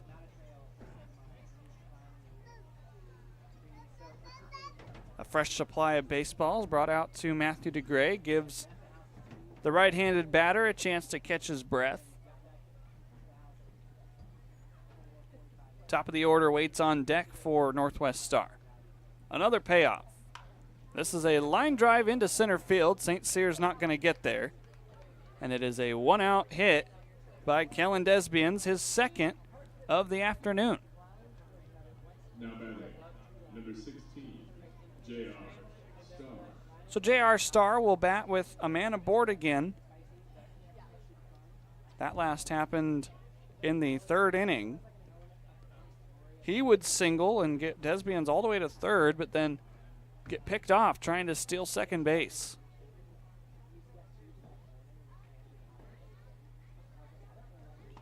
First pitch right in there to Star. It appears Rocco Wright might continue in this game. There was nobody down in the pin for Northwest Star. Wave and a miss.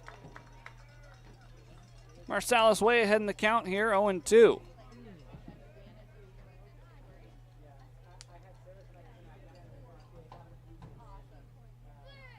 There's number 17 on that baby blue uniform.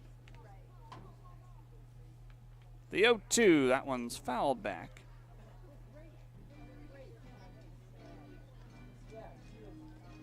It is still 0-2. Pippins have scored in every inning. They've been able to hold Northwest Star scoreless to this point. Waste pitch outside, a throw goes down, but back in time is Desbians.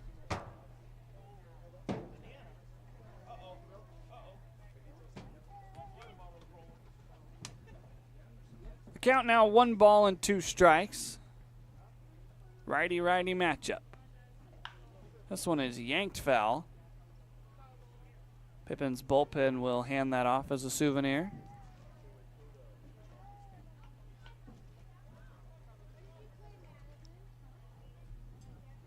J.R. Starr,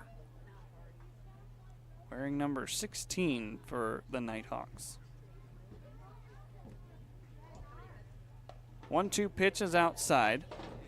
I mentioned the scores that were already in progress. There are a few games that will start after ours. Portland and Springfield in the series finale will start at 4:05 tonight. 2-2 staying alive. Long at bat here for J.R. Starr. The Marion Berries taking on Corvallis at 5 o'clock. Port Angeles and Wenatchee at 5:30. Cowlitz and Walla Walla at 6:05. As the 2-2, that is a sword. Unable to hold up his bat was J.R. Starr, and he will march back to the dugout.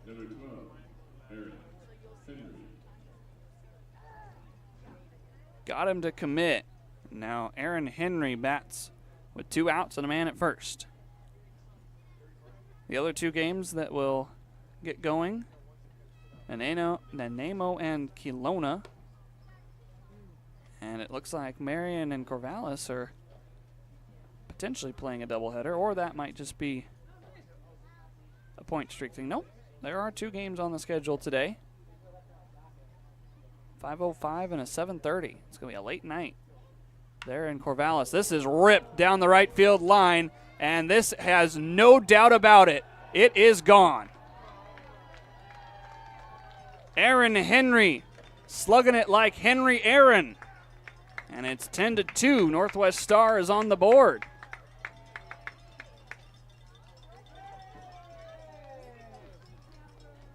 Left-handed hitters definitely have the advantage trying to pull the ball down the line. Ball came off the bat at 100 miles an hour. This pitch was way gone. 314 down that 263-foot line. So the shutout's over, and now Luke Kovac bats with the bases empty and 2 outs.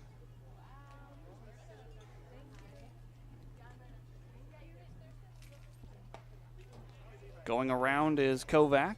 It's now 1-1. The prevailing wind typically blows out towards that right field pole. As now Marsalis behind in the count, 2-1.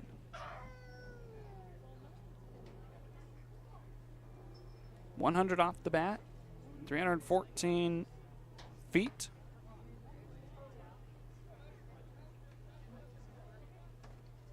Had a exit angle of just 30 degrees. It was a line drive. As there is strike 2 to Luke Kovac. First home run the Pippins have given up in their home ballpark. Marsalis able to come back, though, and strike out the final man here in the 5th. It's now 10-2 as we are halfway home here in Yakima.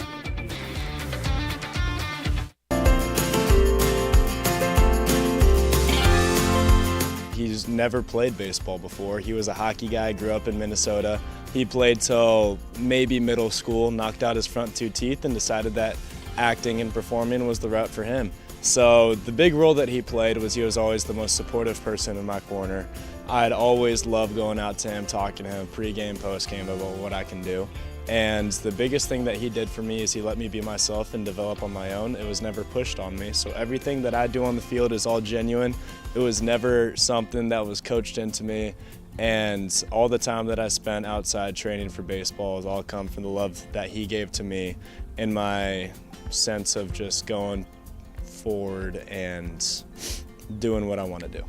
Whether it's extra BP, whether it's throwing with his torn labrum, whatever it is, he has done everything he possibly can. He's been my biggest supporter since day one, and I can't be more grateful for him to have him in my life and as my supporter. I think he had a huge emphasis on trying to separate yourself. I mean, his big phrase was like, this is where you separate. So anytime we had a chance to get extra work in or working out, he made that a big priority of mine, and that kind of was instilled in me to this day.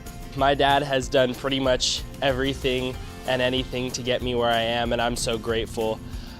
Whether that be waking up early to drive me somewhere crazy for games, or doing unhealthy amounts of research on baseball bats so I always had the best stuff. He always just did everything for me so that I could get where I am.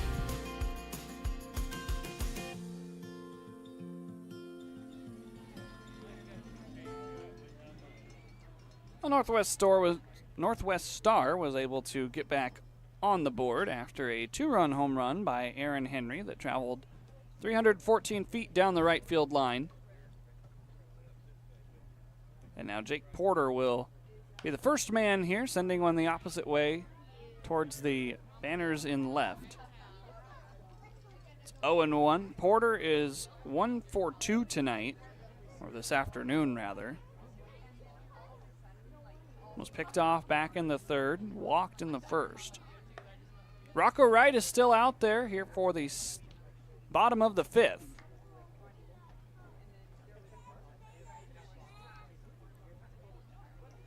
He has allowed all 10 runs to this point, but his offense got him 2 back as Porter's going to send one that same direction, sending Desbians back. It is off the top of the 16-foot wall. Porter was watching it for most of the way. He'll have to hold up to a single. And Yakima County Stadium punishes you for paying attention to where the ball goes. Number 25, Dylan Anderson. Probably should have been a double from Porter. Thought he had a chance to circle the bases. But either way, it's a leadoff man aboard. And now Dylan Anderson will step in for the 4th time tonight in his return to the starting lineup. He's 3 for 3, a pair of doubles and a single that drove in a run. A throw over to first, and Porter's back in time.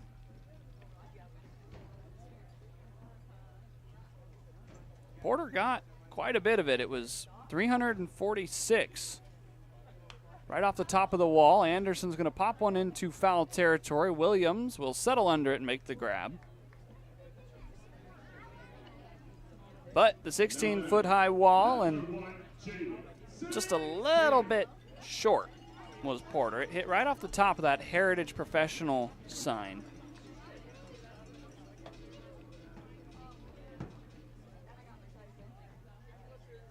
Needed just a few more feet.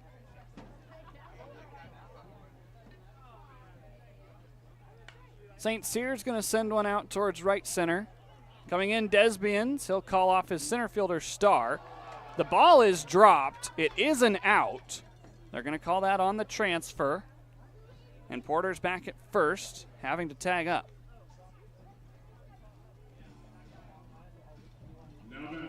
The drop ball does not hurt Northwest Star. Let's just take a look at this. Yep, made the catch, and then when he tried to flip it to his throwing hand, he dropped it. Porter chased back to first.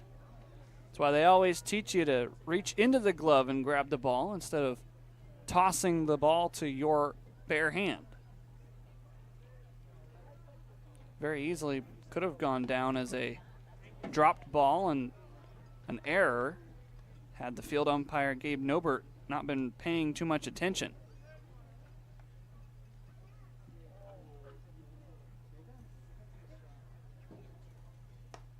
(1-0) Allen will take strike one. Preston on the day sacrificed himself back in the fourth. He walked and he's grounded out. Porter chased back again.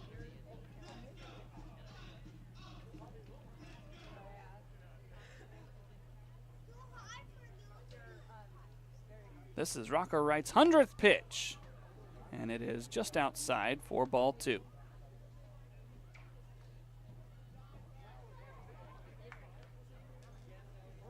certainly has had to work hard.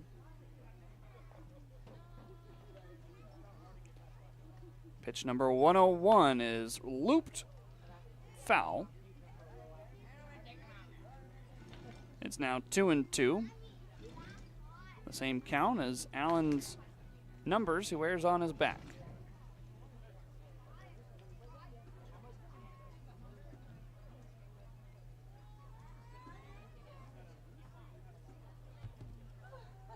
Just about an hour and 45 minutes into this one. 2-2 pitch is upstairs. On deck is Kyler Bittner for his first at-bat. He pinch ran and scored back in the 4th inning.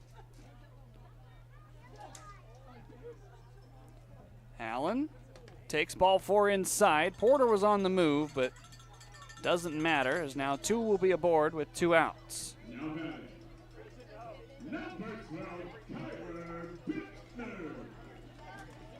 Bittner's first plate appearance on the season is batting .314 with 11 hits.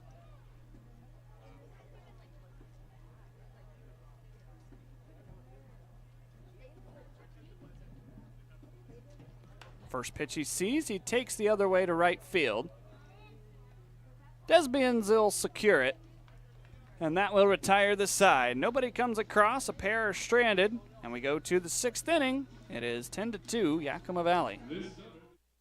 I love coming in here. Everybody is always super welcoming. They always greet me by name. You can tell that everyone here actually likes working here.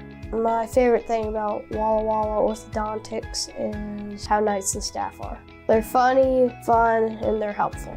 I had what was called 3D braces. They were the same color as my teeth. People would say, "Oh, you have braces?" They didn't even know that I had braces. I highly recommend this orthodontist office. What do you want? It's just not that easy. What do you want? Seafood? Mediterranean? What do you want? Hey guys, what about West Side Pizza? I love West Side Pizza. I love West Side. I love West Side. Yeah, the Hawaiian's great. Let's do pizza. West Side Pizza? Yeah.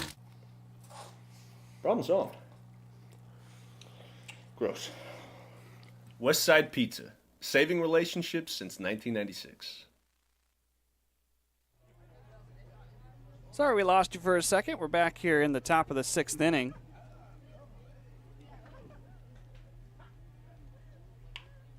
The second pitch thrown by Marsalis is fouled down the 3rd base line. Marsalis in his 2nd inning in relief of Oliver Wilday.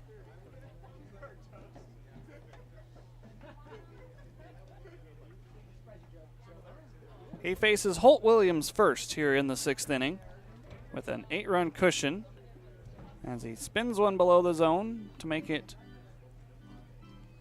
2-1. Williams, Donovan, and Taguchi do up, as that is a foul tip into the mitt of Porter. Evens the count at 2-2. Williams making an immediate impact with Northwest Star, picking up a couple of hits. 2-2, this is on the ground out to Naylor. Plays the hop, and that is out number 1.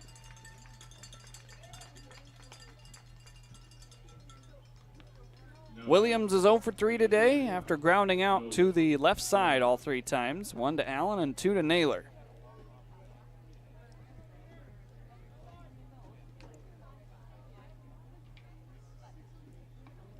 So now Nolan Donovan played 3rd base on Friday night, came in and pitched last night in extra innings. Took the loss. Now playing 2nd base today. A do-it-all man for the Nighthawks. Marsalis is ahead 0-2. Trying to work a quick 6th inning here.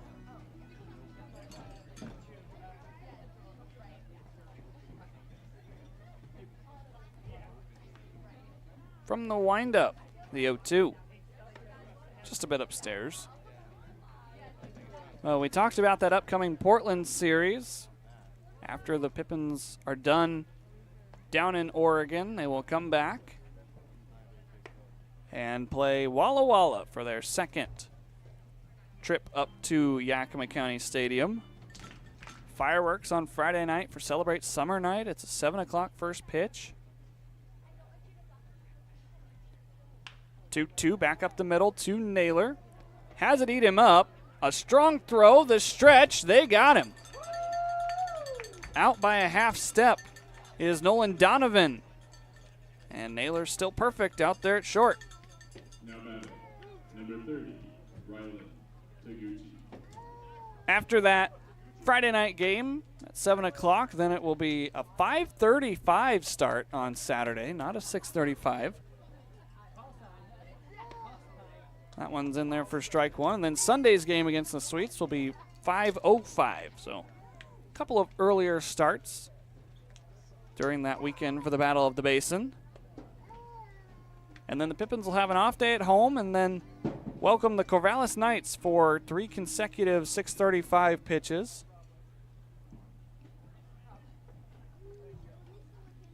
And then finish the month with the Bend Elks on the road.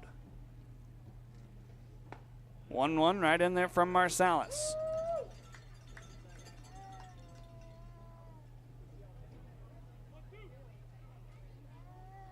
Pips trying to hang a 0 after the 2-run bomb back in the 5th. Marsalis works it to 2-2 now.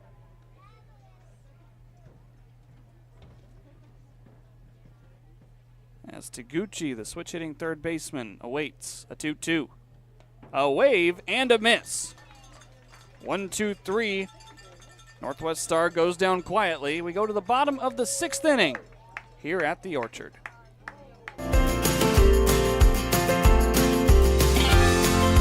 He's never played baseball before. He was a hockey guy, grew up in Minnesota. He played till maybe middle school, knocked out his friend. I remember when I was younger, like Little League, he would take me to the batting cages every day, and he was selfless, gave up his time and effort and money to help me get better. So I think just taking me to the batting cages every day in Little League just really helped me get to where I am now in the game of baseball. We have a batting cage at our house, and he gets all the fun accessories to kind of help develop us, but most importantly, he's helped me with the mental side and kind of just, being an athlete and, just having fun with it. He's done everything he possibly could, and I couldn't be more thankful. So my dad never played baseball. He was always a big basketball guy, but he's always been the most supportive person besides my mother in my baseball career. He's driven me everywhere, he's given me everything I've asked for, and I couldn't have asked for a better support person. Just like helping me be a better person on the field, not just a better player. So everything I have achieved up to this point in my life, both on the field and off the field, is due to my father raising me the way he did. So very, very thankful to have a very positive figure like my dad in my life, and forever grateful to who he is as a man and who he's raised me to be.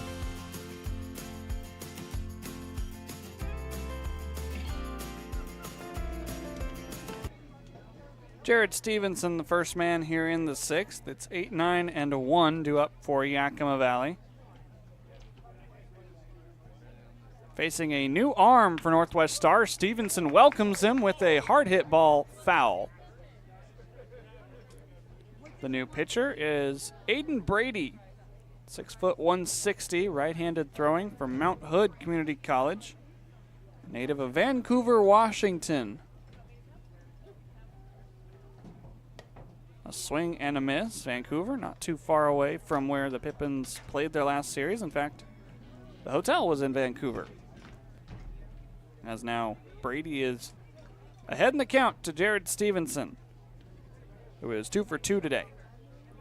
2 for 2 no longer. Brady with a quick 1-2-3 strikeout.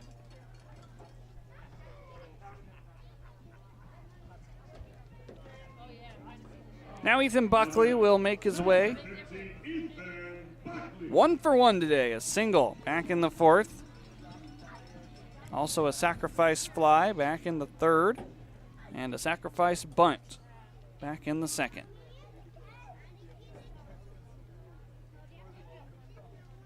First pitch, foul.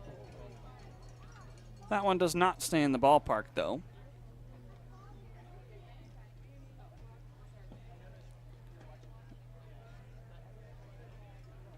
Buckley, the son of Glenn. As he fouls that one at the plate, a native of Cape Town, South Africa. Buckley also mentioned in his interview that I had with him that he would also like to thank all of the American dads, as he called them, he's had since coming to the States to pursue his college baseball career.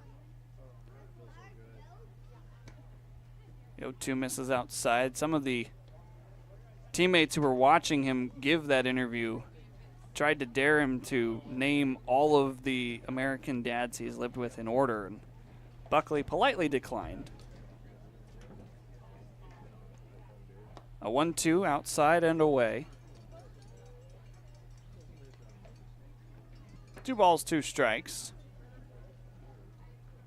Waiting on deck is Langan Naylor, who has made quite a few good plays over there at shortstop. 2-2 is, did he go? No. So now the count runs to 3-2.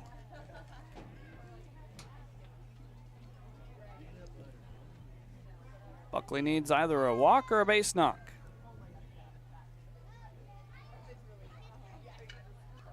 Payoff pitch, that is just a bit upstairs, and Buckley is aboard.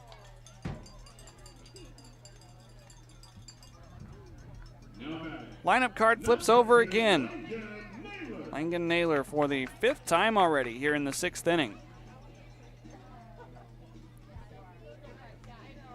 Naylor has had a bit of everything at the dish. Walk, error, single, and a hit by pitch. He watches ball 1 there.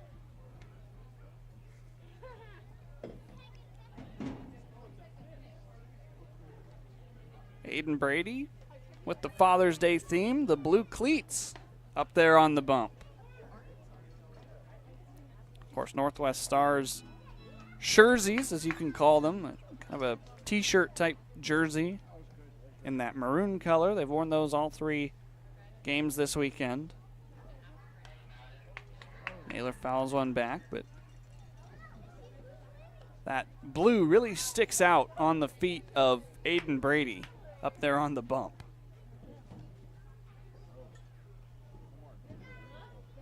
Cleats would go good with the baby blues the Pips have on. 1-2, staying alive.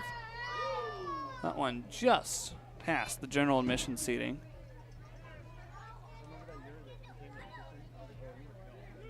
It's a lot of young fans kind of waiting anxiously for a ball to remain in the bowl. 1-2, that's upstairs.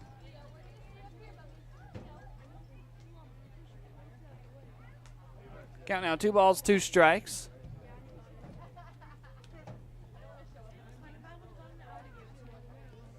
Naylor sends one through the right side. Ethan Buckley moves up to second. Back-to-back base runners here as the Pippins try and get back those 2 runs they lost in the 5th. Number 18, Finley Spicer. Finley Spicer, a good candidate to do so.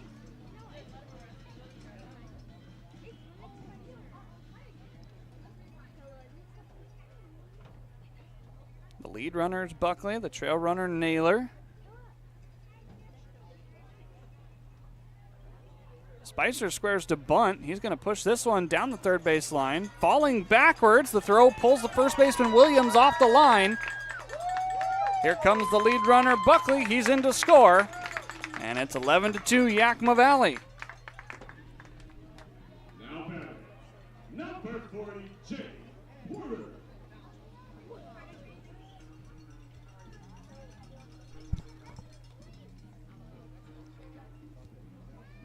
So now Porter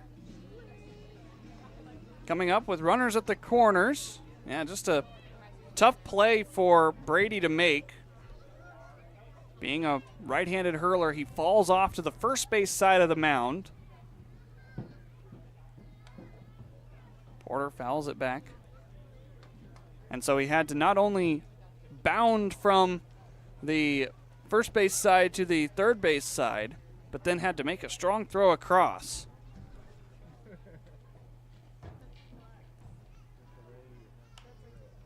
This is served out towards left field, and it will get down. Staying put at second base is Finley Spicer. And there's the 2 runs the Pips gave up right back. It's an RBI single by Jake Porter. Now batting, number 25, Dylan Anderson.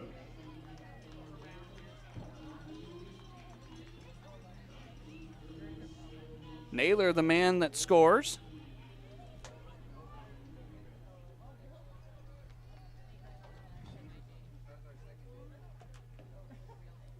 Now Dylan Anderson waits in the box. He will take ball 1. Pips back in front, 12-2. They've scored 12 runs on 13 hits.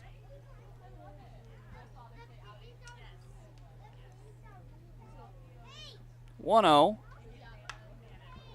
High fly ball out towards shallow left center.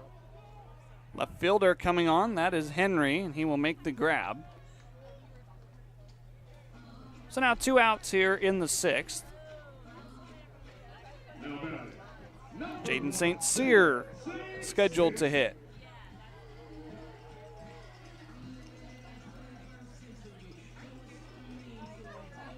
Jaden on the day is 1 for 3, an RBI double back in the 4th.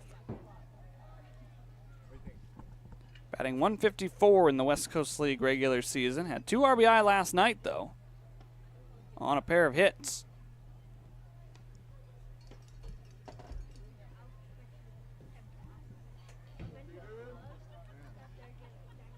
Pippins get their 2 runs back. Now trying to add a few more.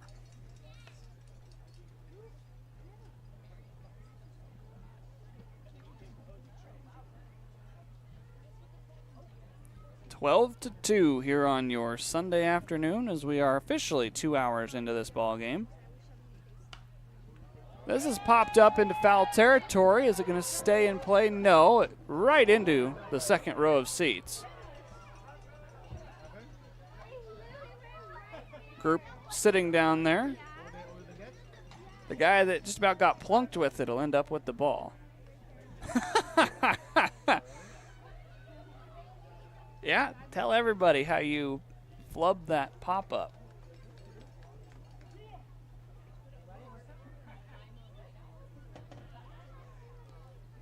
Two balls and a strike now after the foul ball into the seats. St. Cyr rips it over towards the Pips bullpen. Evens the count at 2-2 now. It's been a good get-right weekend for Yakima Valley. Had a 6-game losing streak snapped on Thursday when they picked up a win in Ridgefield.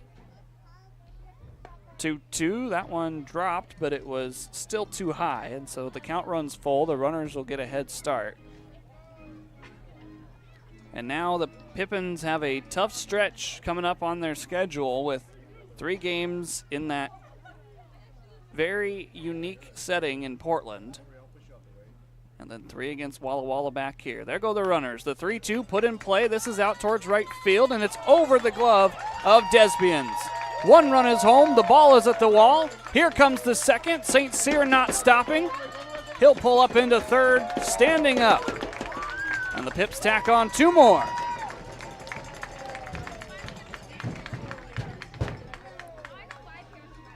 This ball stung by St. Cyr at 92 off the bat. And then you see Desbians just unable to quite get up to it. And after that, it was all Jaden St. Cyr wheeling around the bases.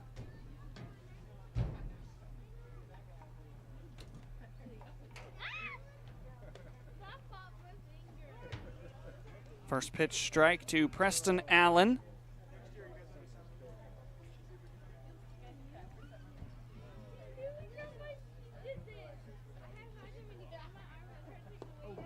one down and in. It's now a ball and a strike.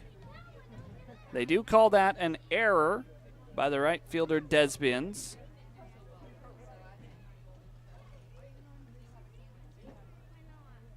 But St. Cyr able to drive 2 more runs home. And now he waits with the chance to come across with Preston Allen at the plate.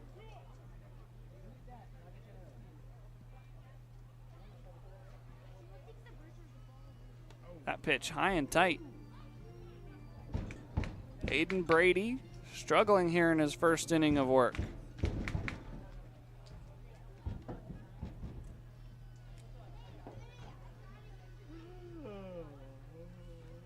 Now a 3-1.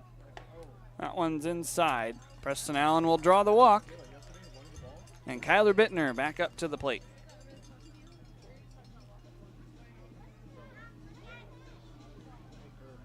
That will force a quick little mound visit here. Trying to calm down Brady in his first inning of work.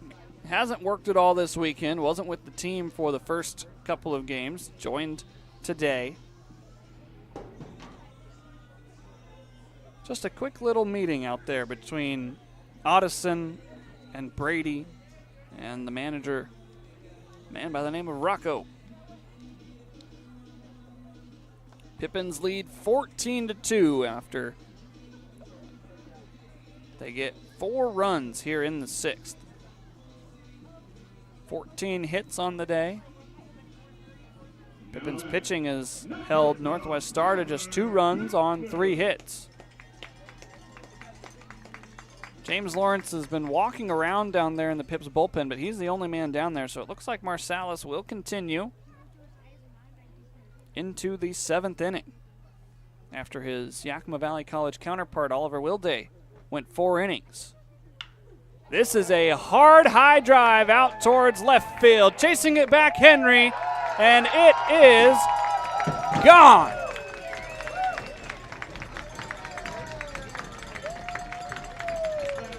Touch 'em all. Kyler Bittner. It's all Pippins here in the 6th.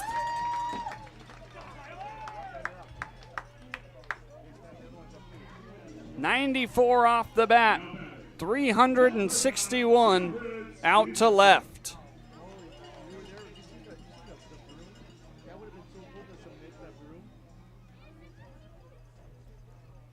And now the 10th man to bat here is Jared Stevenson. The Pips have batted around again. My scorecard is getting messy.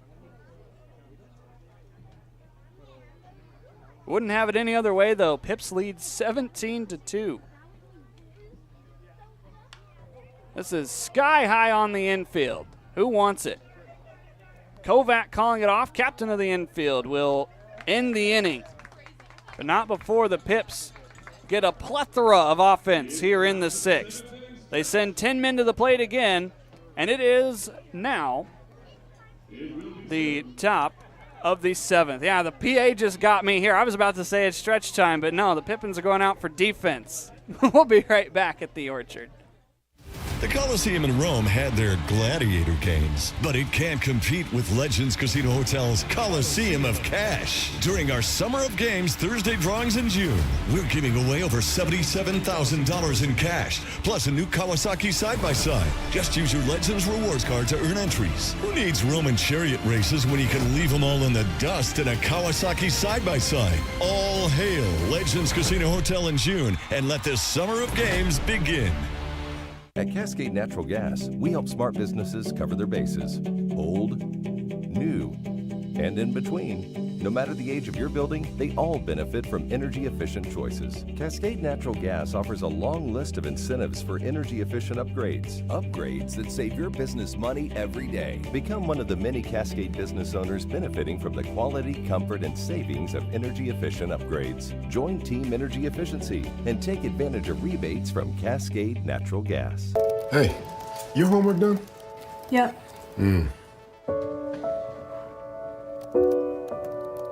Hey, is your homework done? This kinda is homework.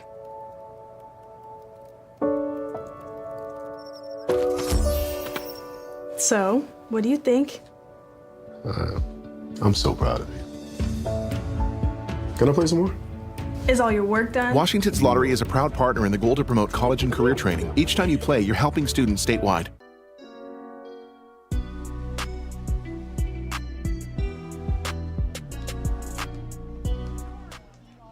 It was a 7-run bottom of the 6th for Yakima Valley, and the crown jewel on top of it was Kyler Bittner's 3-run bomb that went 94 miles an hour off the bat, traveled 361 feet, and was launched at 32 degrees.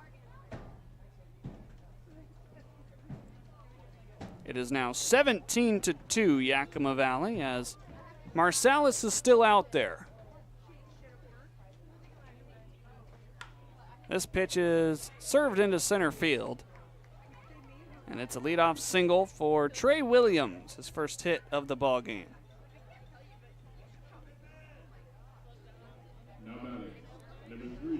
Well, when they tell you about scorekeeper's nightmare, the Pippins have batted around twice, sending 10 men both times. Thankfully, my book can handle up to 15 innings if we need it.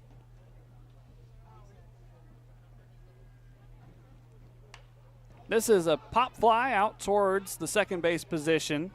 Bittner ranging back, he'll make the grab. That's out number 1.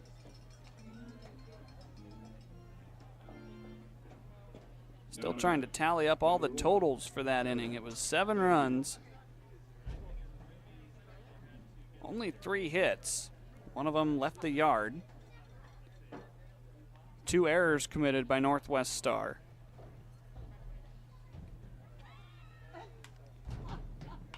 This is right back where it came from and into center field. Marsalis just about got a piece of that on the way by. Single pop-out single here in the 7th, and we're back to the top of the order. Now batting, number 16, J.R. Star. J.R. Star picked up a hit back in the 3rd. Otherwise, been held off the base paths.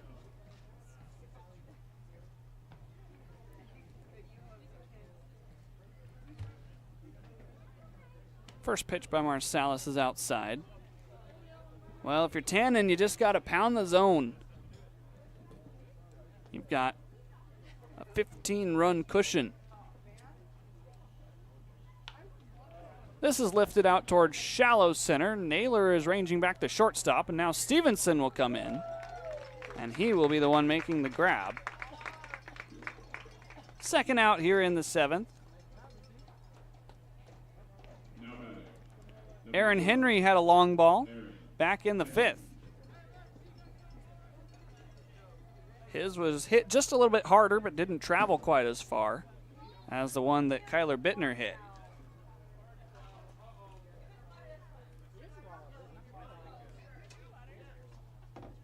Batting from the left side against the righty Marsalis. First pitch upstairs.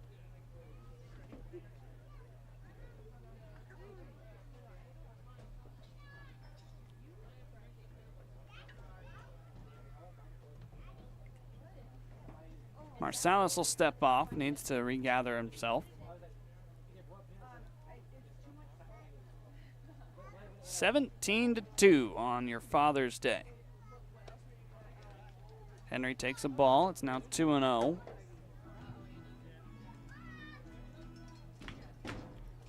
Pippins scored 2 runs for the first 2 innings, then had 5 in the 3rd, 3 in the 4th, and then 7 just now in the 6th. Henry waves and misses for strike 1. The 2 runs for the Nighthawks came on that 2-run home run by Henry back in the 5th. And that's how we're at 17-2 on a Sunday afternoon. Henry, another wave and a miss. Oliver Wilday started the game for Yakima Valley. Went 4 innings, gave up only 1 hit, no runs, and struck out 4. Now we're on to Tannen Marsalis, who's in a 2-2 count with 2 outs. Downstairs, the count will run full. Whoa, called strike 3. Pippins will take it. That will retire the side. Now it's time for the 7th inning stretch. We'll be back at the Orchard. Dad, thank you. Thank you for all your support and love you. Happy Father's Day. Yeah, I'd love to thank my dad and my grandpa for everything they've ever done for me, and all my American dads that have kind of helped me in the U.S. I love everyone, and happy Father's Day. Dad, I appreciate everything you do for me. I love you, and happy Father's Day. Yeah, thanks, Dad. Dad, I love you. Thank you for all you do. You don't know how much we appreciate it. Thank you, Papa. I love you. Dad, thank you so much for everything you do for me. I'll forever be grateful for it. I love you. Dad, I just want to thank you so much for everything you've done for me and Ryan, and I couldn't be any more grateful to have you as a father. I look up to you. You're my role model, and I love you so much. I love you, Pops. Thank you for everything you've done for me, and I look forward to seeing you soon at the end of the summer. Thank you so much for everything you've done for me. I love you so much, and can't wait to see you at the end of the summer. I want to say thank you, Dad. You know, we grew up, you were kind of a single father, divorced parents, and it was just me, you, and my sister, and you know, I had a blast. You took care of us, you were selfless, and you made sure we had fun, we were fed, we had a roof over our head, and made us make sure we knew we were loved. And you're the most selfless guy I know, and I want to be half the man that you are one day, because you've really shown me what it's like to, you know, help people out and, you know, be a good father figure. So I appreciate everything you've done for me in my life. I miss you.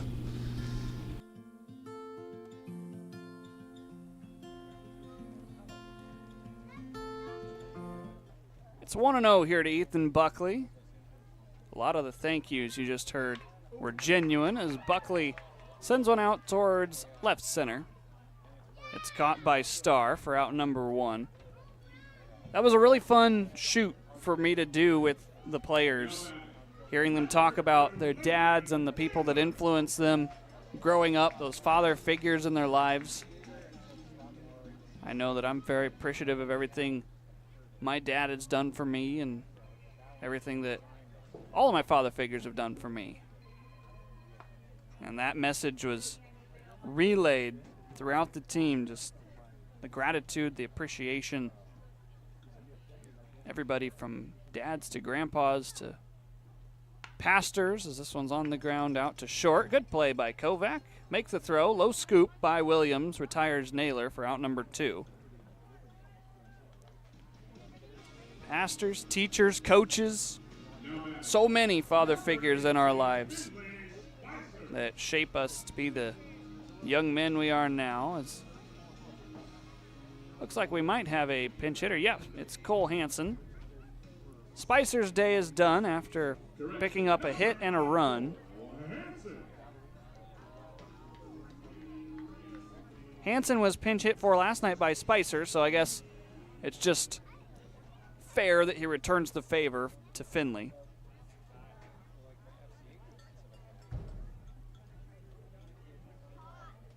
First pitch is outside to the man committed to Cal Baptist for next season. Spent the last season with the Oklahoma Sooners. Did not see any action. As now he's ahead in the count 2-0.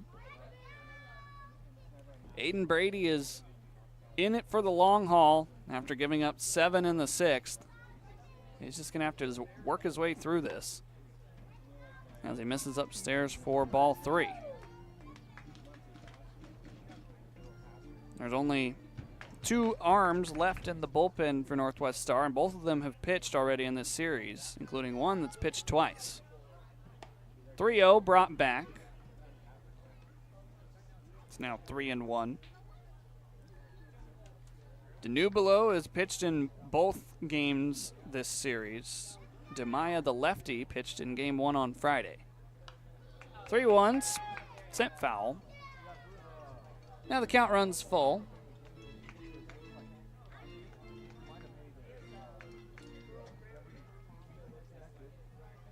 There's a whole slew of players that we could talk to after the game. It's been a very good day on offense for Yakima Valley. Kyler Bittner's the leading candidate right now with that 3-run home run to possibly put the final nail in the coffin on this one. Some other names that come to mind: Porter, 3 for 3. 3 for 4, rather. Staying alive is Cole Hansen. Langan Nailers picked up a pair of hits. Dylan Anderson has 2 doubles today.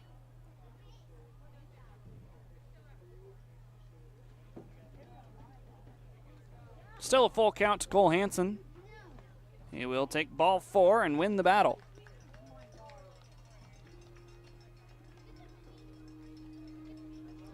There will be 1 on with 2 outs now, and Jake Porter strolls back to the plate. Everything been clicking on offense for the Pippins in this one.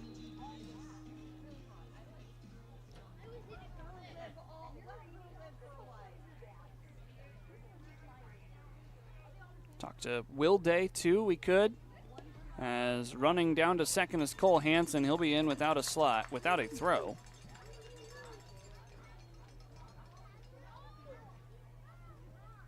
Will Day went 4 innings, gave up no runs. A multitude of players that could speak on today's performance. This one is roped out towards right field. The right fielder, Desbians, trips over himself. And this will play to run. Porter motoring into second. He is out on a tag, and that retires the side. Run does not count. Says that Porter was out before the run crossed the plate. Okay. So it's now 17-2. Run does not score. And we go to the 8th. It is still a 15-run lead.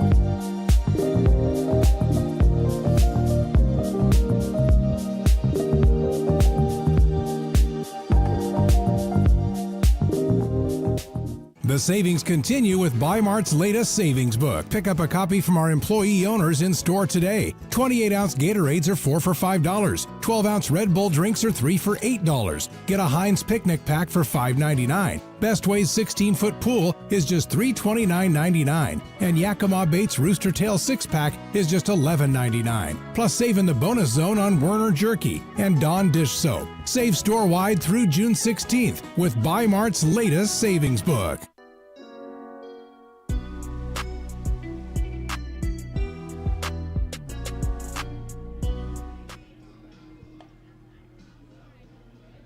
Top of 8th inning here in the Orchard. One defensive substitution to take note of.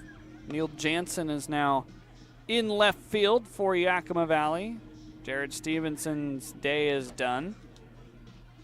And it is still Tannen Marsalis out there for his 4th inning of work.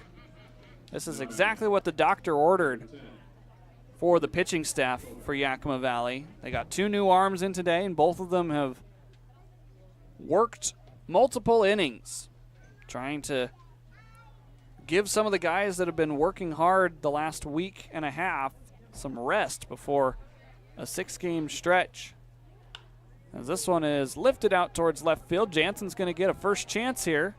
First play in the game, spinning around, makes the grab. Out number 1.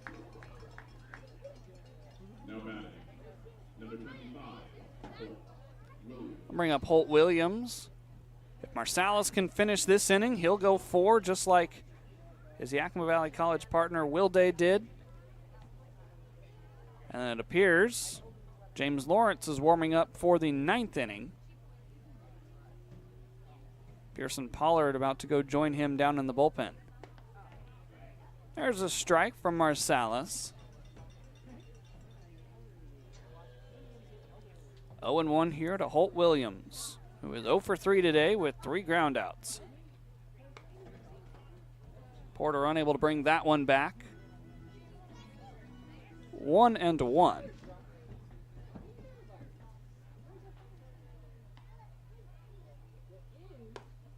Marsalis just a bit north of the zone. It's 2-1. James Lawrence warming up in the bullpen. Pitched a third of an inning yesterday, gave up 2 runs. One of them was earned, gave up a hit and walked 2 batters.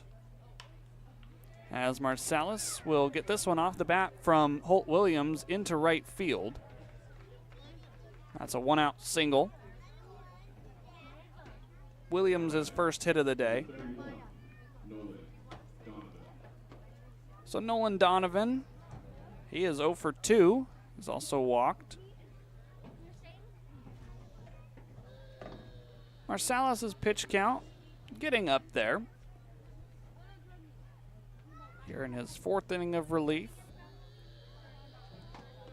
He just threw pitch number 65.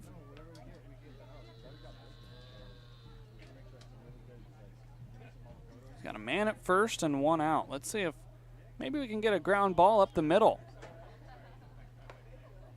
That one is inside.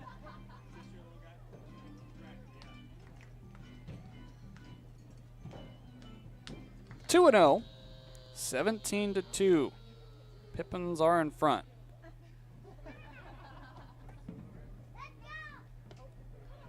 That one in there for strike 1. Couple of big innings have given Yakima Valley a 15-run advantage. 5 in the 3rd, 7 in the 6th. 3 runs came across in the 4th. 2-1, fouled into the screen. Now the count is 2-2. A little bit of shade up here in the general admission directly behind home plate.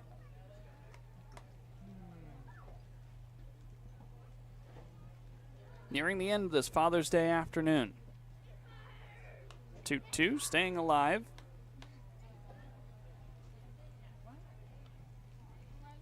Pippins will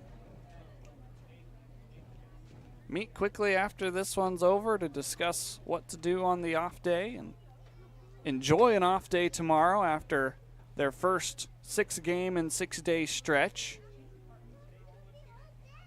Second, rather, I should say. We did have that big home series. It sure feels a lot longer when you go on the road for the start of the week. You have the trip down for the day of game. You have the trip back after the 3rd game. Pippins rolled into town at around 2:30 on Friday morning and then played these Nighthawks. This is scorched out to center field, sending St. Cyr back, but he will make the grab. Gold Glove caliber center fielder for the Pippins, and that is out number 2.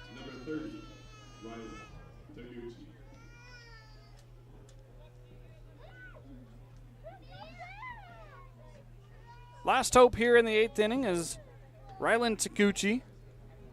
Taguchi 0 for 2.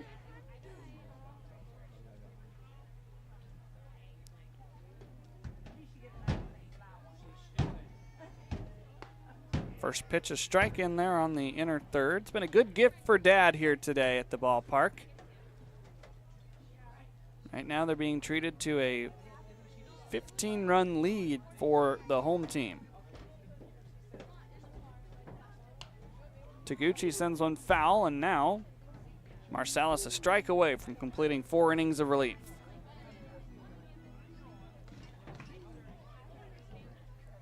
Temperatures comfortable in that mid-80s range. As now an 0-2 pitch.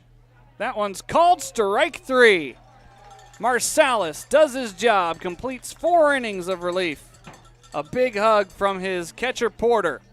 And we are on to the bottom of the 8th here in Yakima. Thank you, Dad, for always being there for me. I really appreciate you, and nothing will ever go unnoticed. Thank you. Just want to say thank you for always being there for me, being my #1 support system, and happy Father's Day to all the dads out there. Thank you, Dad, for everything you've done for me and helping me be a better man. And thank you to all the dads. We all appreciate you and everything you've done in our careers and our lives. Well, to my dad, thank you very much for being the biggest support in my life, mentally, and for the game of baseball, and for everything else, and for all the dads out there. We all thank you. You guys are a big part of our lives. Yeah, thank you, Dad, for everything you've done for me. And all the fathers watching, you guys do so much for us, and we just appreciate you guys a lot. Thank you very much, Dad, for all that you do. I love your help and support. I love you. I love Mom. I love our family. And I hope that you have the best Father's Day ever. Have a great day, Dad.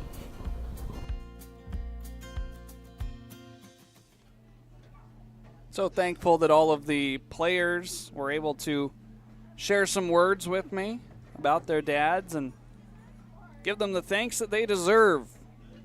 We'd do the same thing if we were playing during Mother's Day, but we're not, so the only day we really celebrate of the two parents is Father's Day, but we do appreciate all the mothers. But they had their day a month ago. As we start wrapping up this Father's Day here in 2025. Pippins trying to wrap up a 15-run win as this is out to right and caught by Desbians on a line. 2 more outs left to try and tack on a couple more.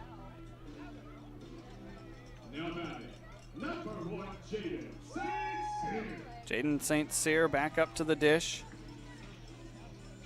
Pippins have batted around twice. That's helped them get to this big 15-run cushion. First pitch is well upstairs, and it is 1-0 to St. Cyr. He was the hero last night.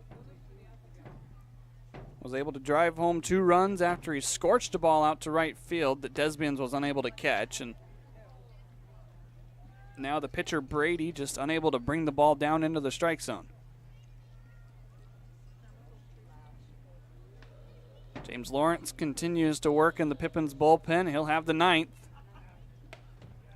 As the Pippins need 3 outs to lock down a victory on Father's Day and secure a sweep in their non-league contests. They beat CCL before the games officially began. This one is skied on the infield. Both Taguchi and Kovac ranging over. It is Taguchi who makes the grab. So the last chance for more offense from Yakima Valley is Preston Allen. Number 22, Preston Allen. Preston's walked 3 times today, scored twice.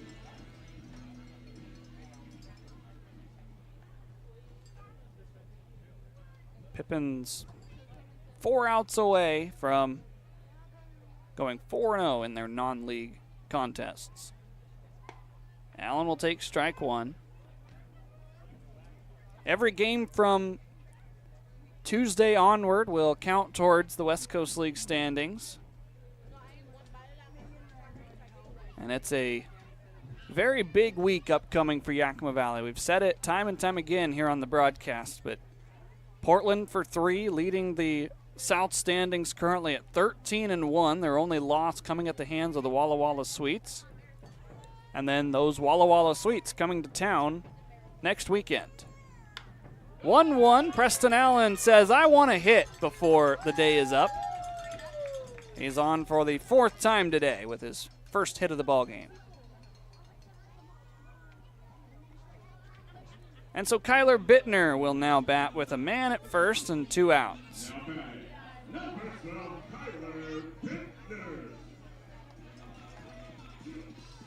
Bittner entered in the 4th to run for Max Sinasak, and then made the most of his 3rd plate appearance, sending a ball 361 feet over the left field wall.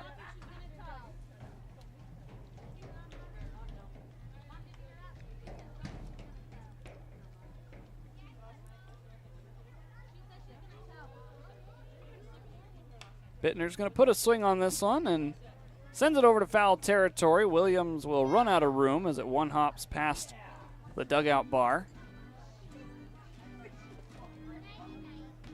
1 ball and 1 strike now. Kids and dads are anticipating running the bases here after the next 4 outs get recorded. 1-1 all the way to the backstop. Allen will advance to second.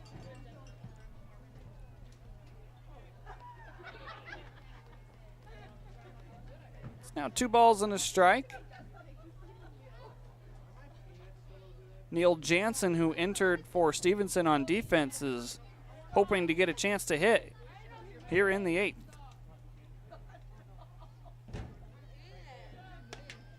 Bittner takes one upstairs. Now a pitch away from allowing Jansen that first opportunity.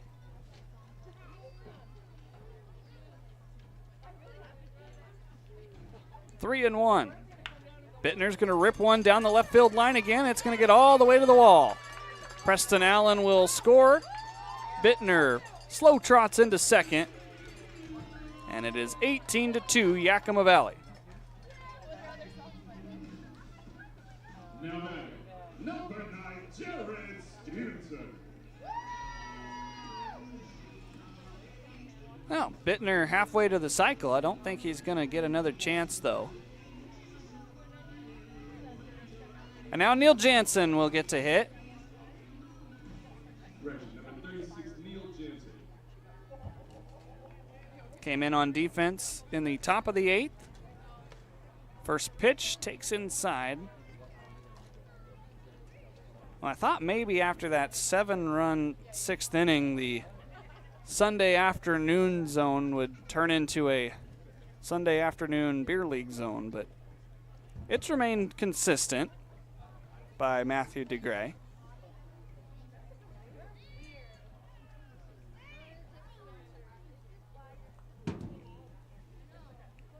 Runner stands at second base as Jansen hasn't had a chance to swing the bat. All 3 pitches have been down or away.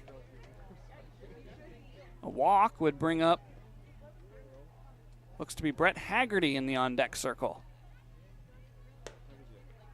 That one's upstairs, and it is ball 4. Audison going out to chat with his pitcher saying we just need 1 more out. Then we can go bat. Now batting, number 29, Brett Haggerty. So Brett Haggerty will get a chance to hit here in the 8th inning.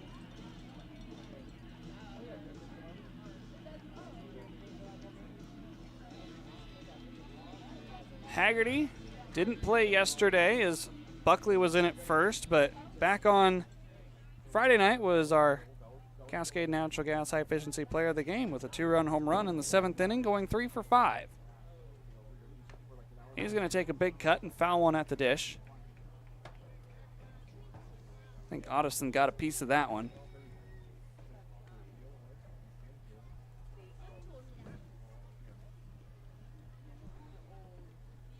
(18-2). The Pippins pushed 1 more across here in the 8th.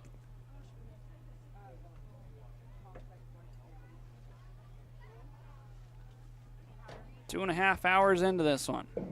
Haggerty on the ground, foul, and now the Pippins down to their final strike.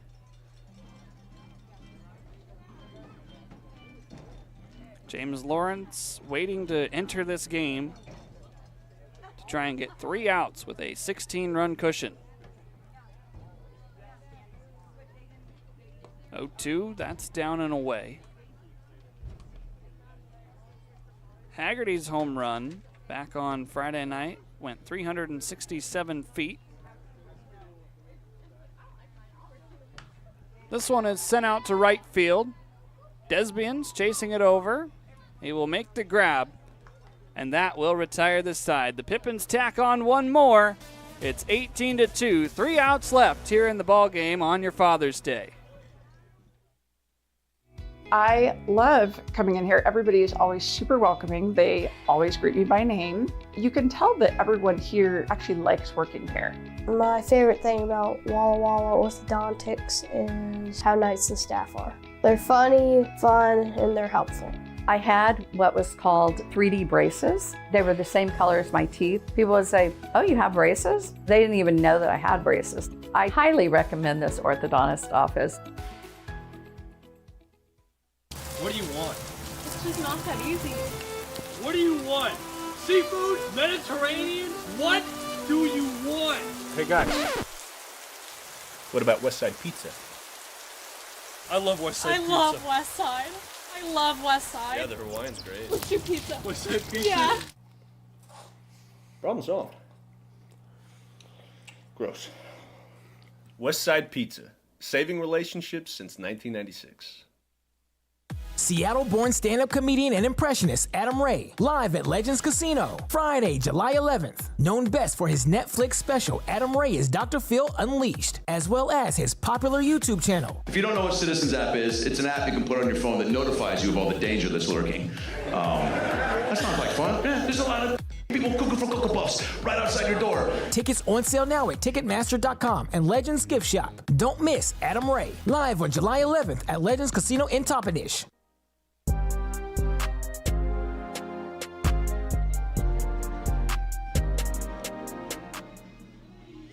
James Lawrence is on the mound after pitching yesterday. He went a third of an inning, gave up 1 hit, 2 runs. 1 of them was earned.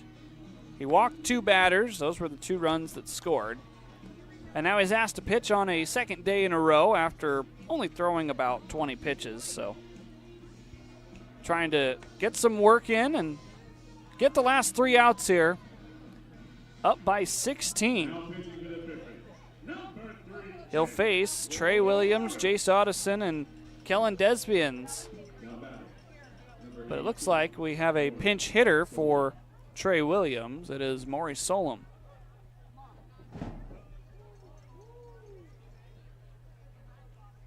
Bench is emptying in a good way.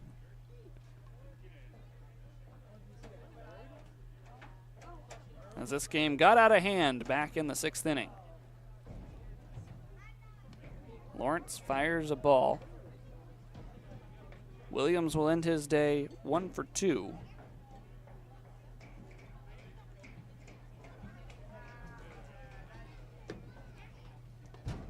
There's a strike from James.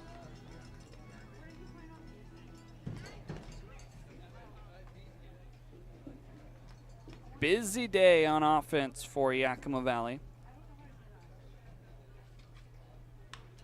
As this one's going to be lined into left field. Solom will take a turnaround first, but Jansen gets the ball in quickly. Now pinch hit single for Maury Solom. Now Jace Audison will stand in. Northwest Star trying to leave the ballpark happy, trying to get a couple of runs across.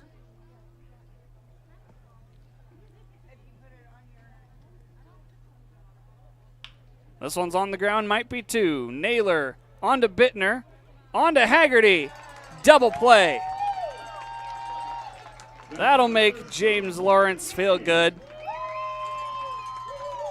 And now we're an out away from ending this one here.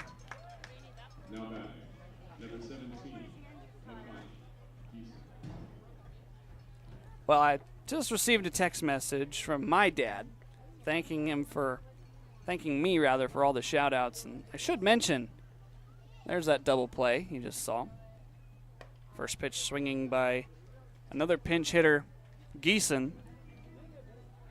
That part of my journey up here to the West Coast League wouldn't have been possible without him being my color commentator for all of our games last year during summer ball, as Lawrence is a strike away. So there you go, Dad. There's the shout out. I fulfilled the obligatory response to your text message. Rule number 1, listen to your father. James Lawrence, the 0-2. This is popped up on the infield. Who wants it? Langan Naylor or Preston Allen? It's Preston. And the ball game is over. 18-2 is the final score on Father's Day.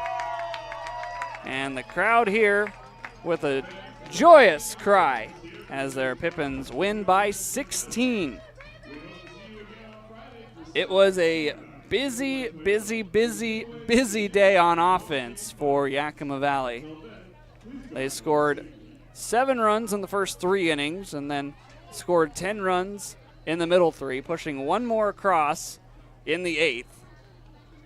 As we get done here at 3:41 on your Sunday afternoon. Some numbers to look at.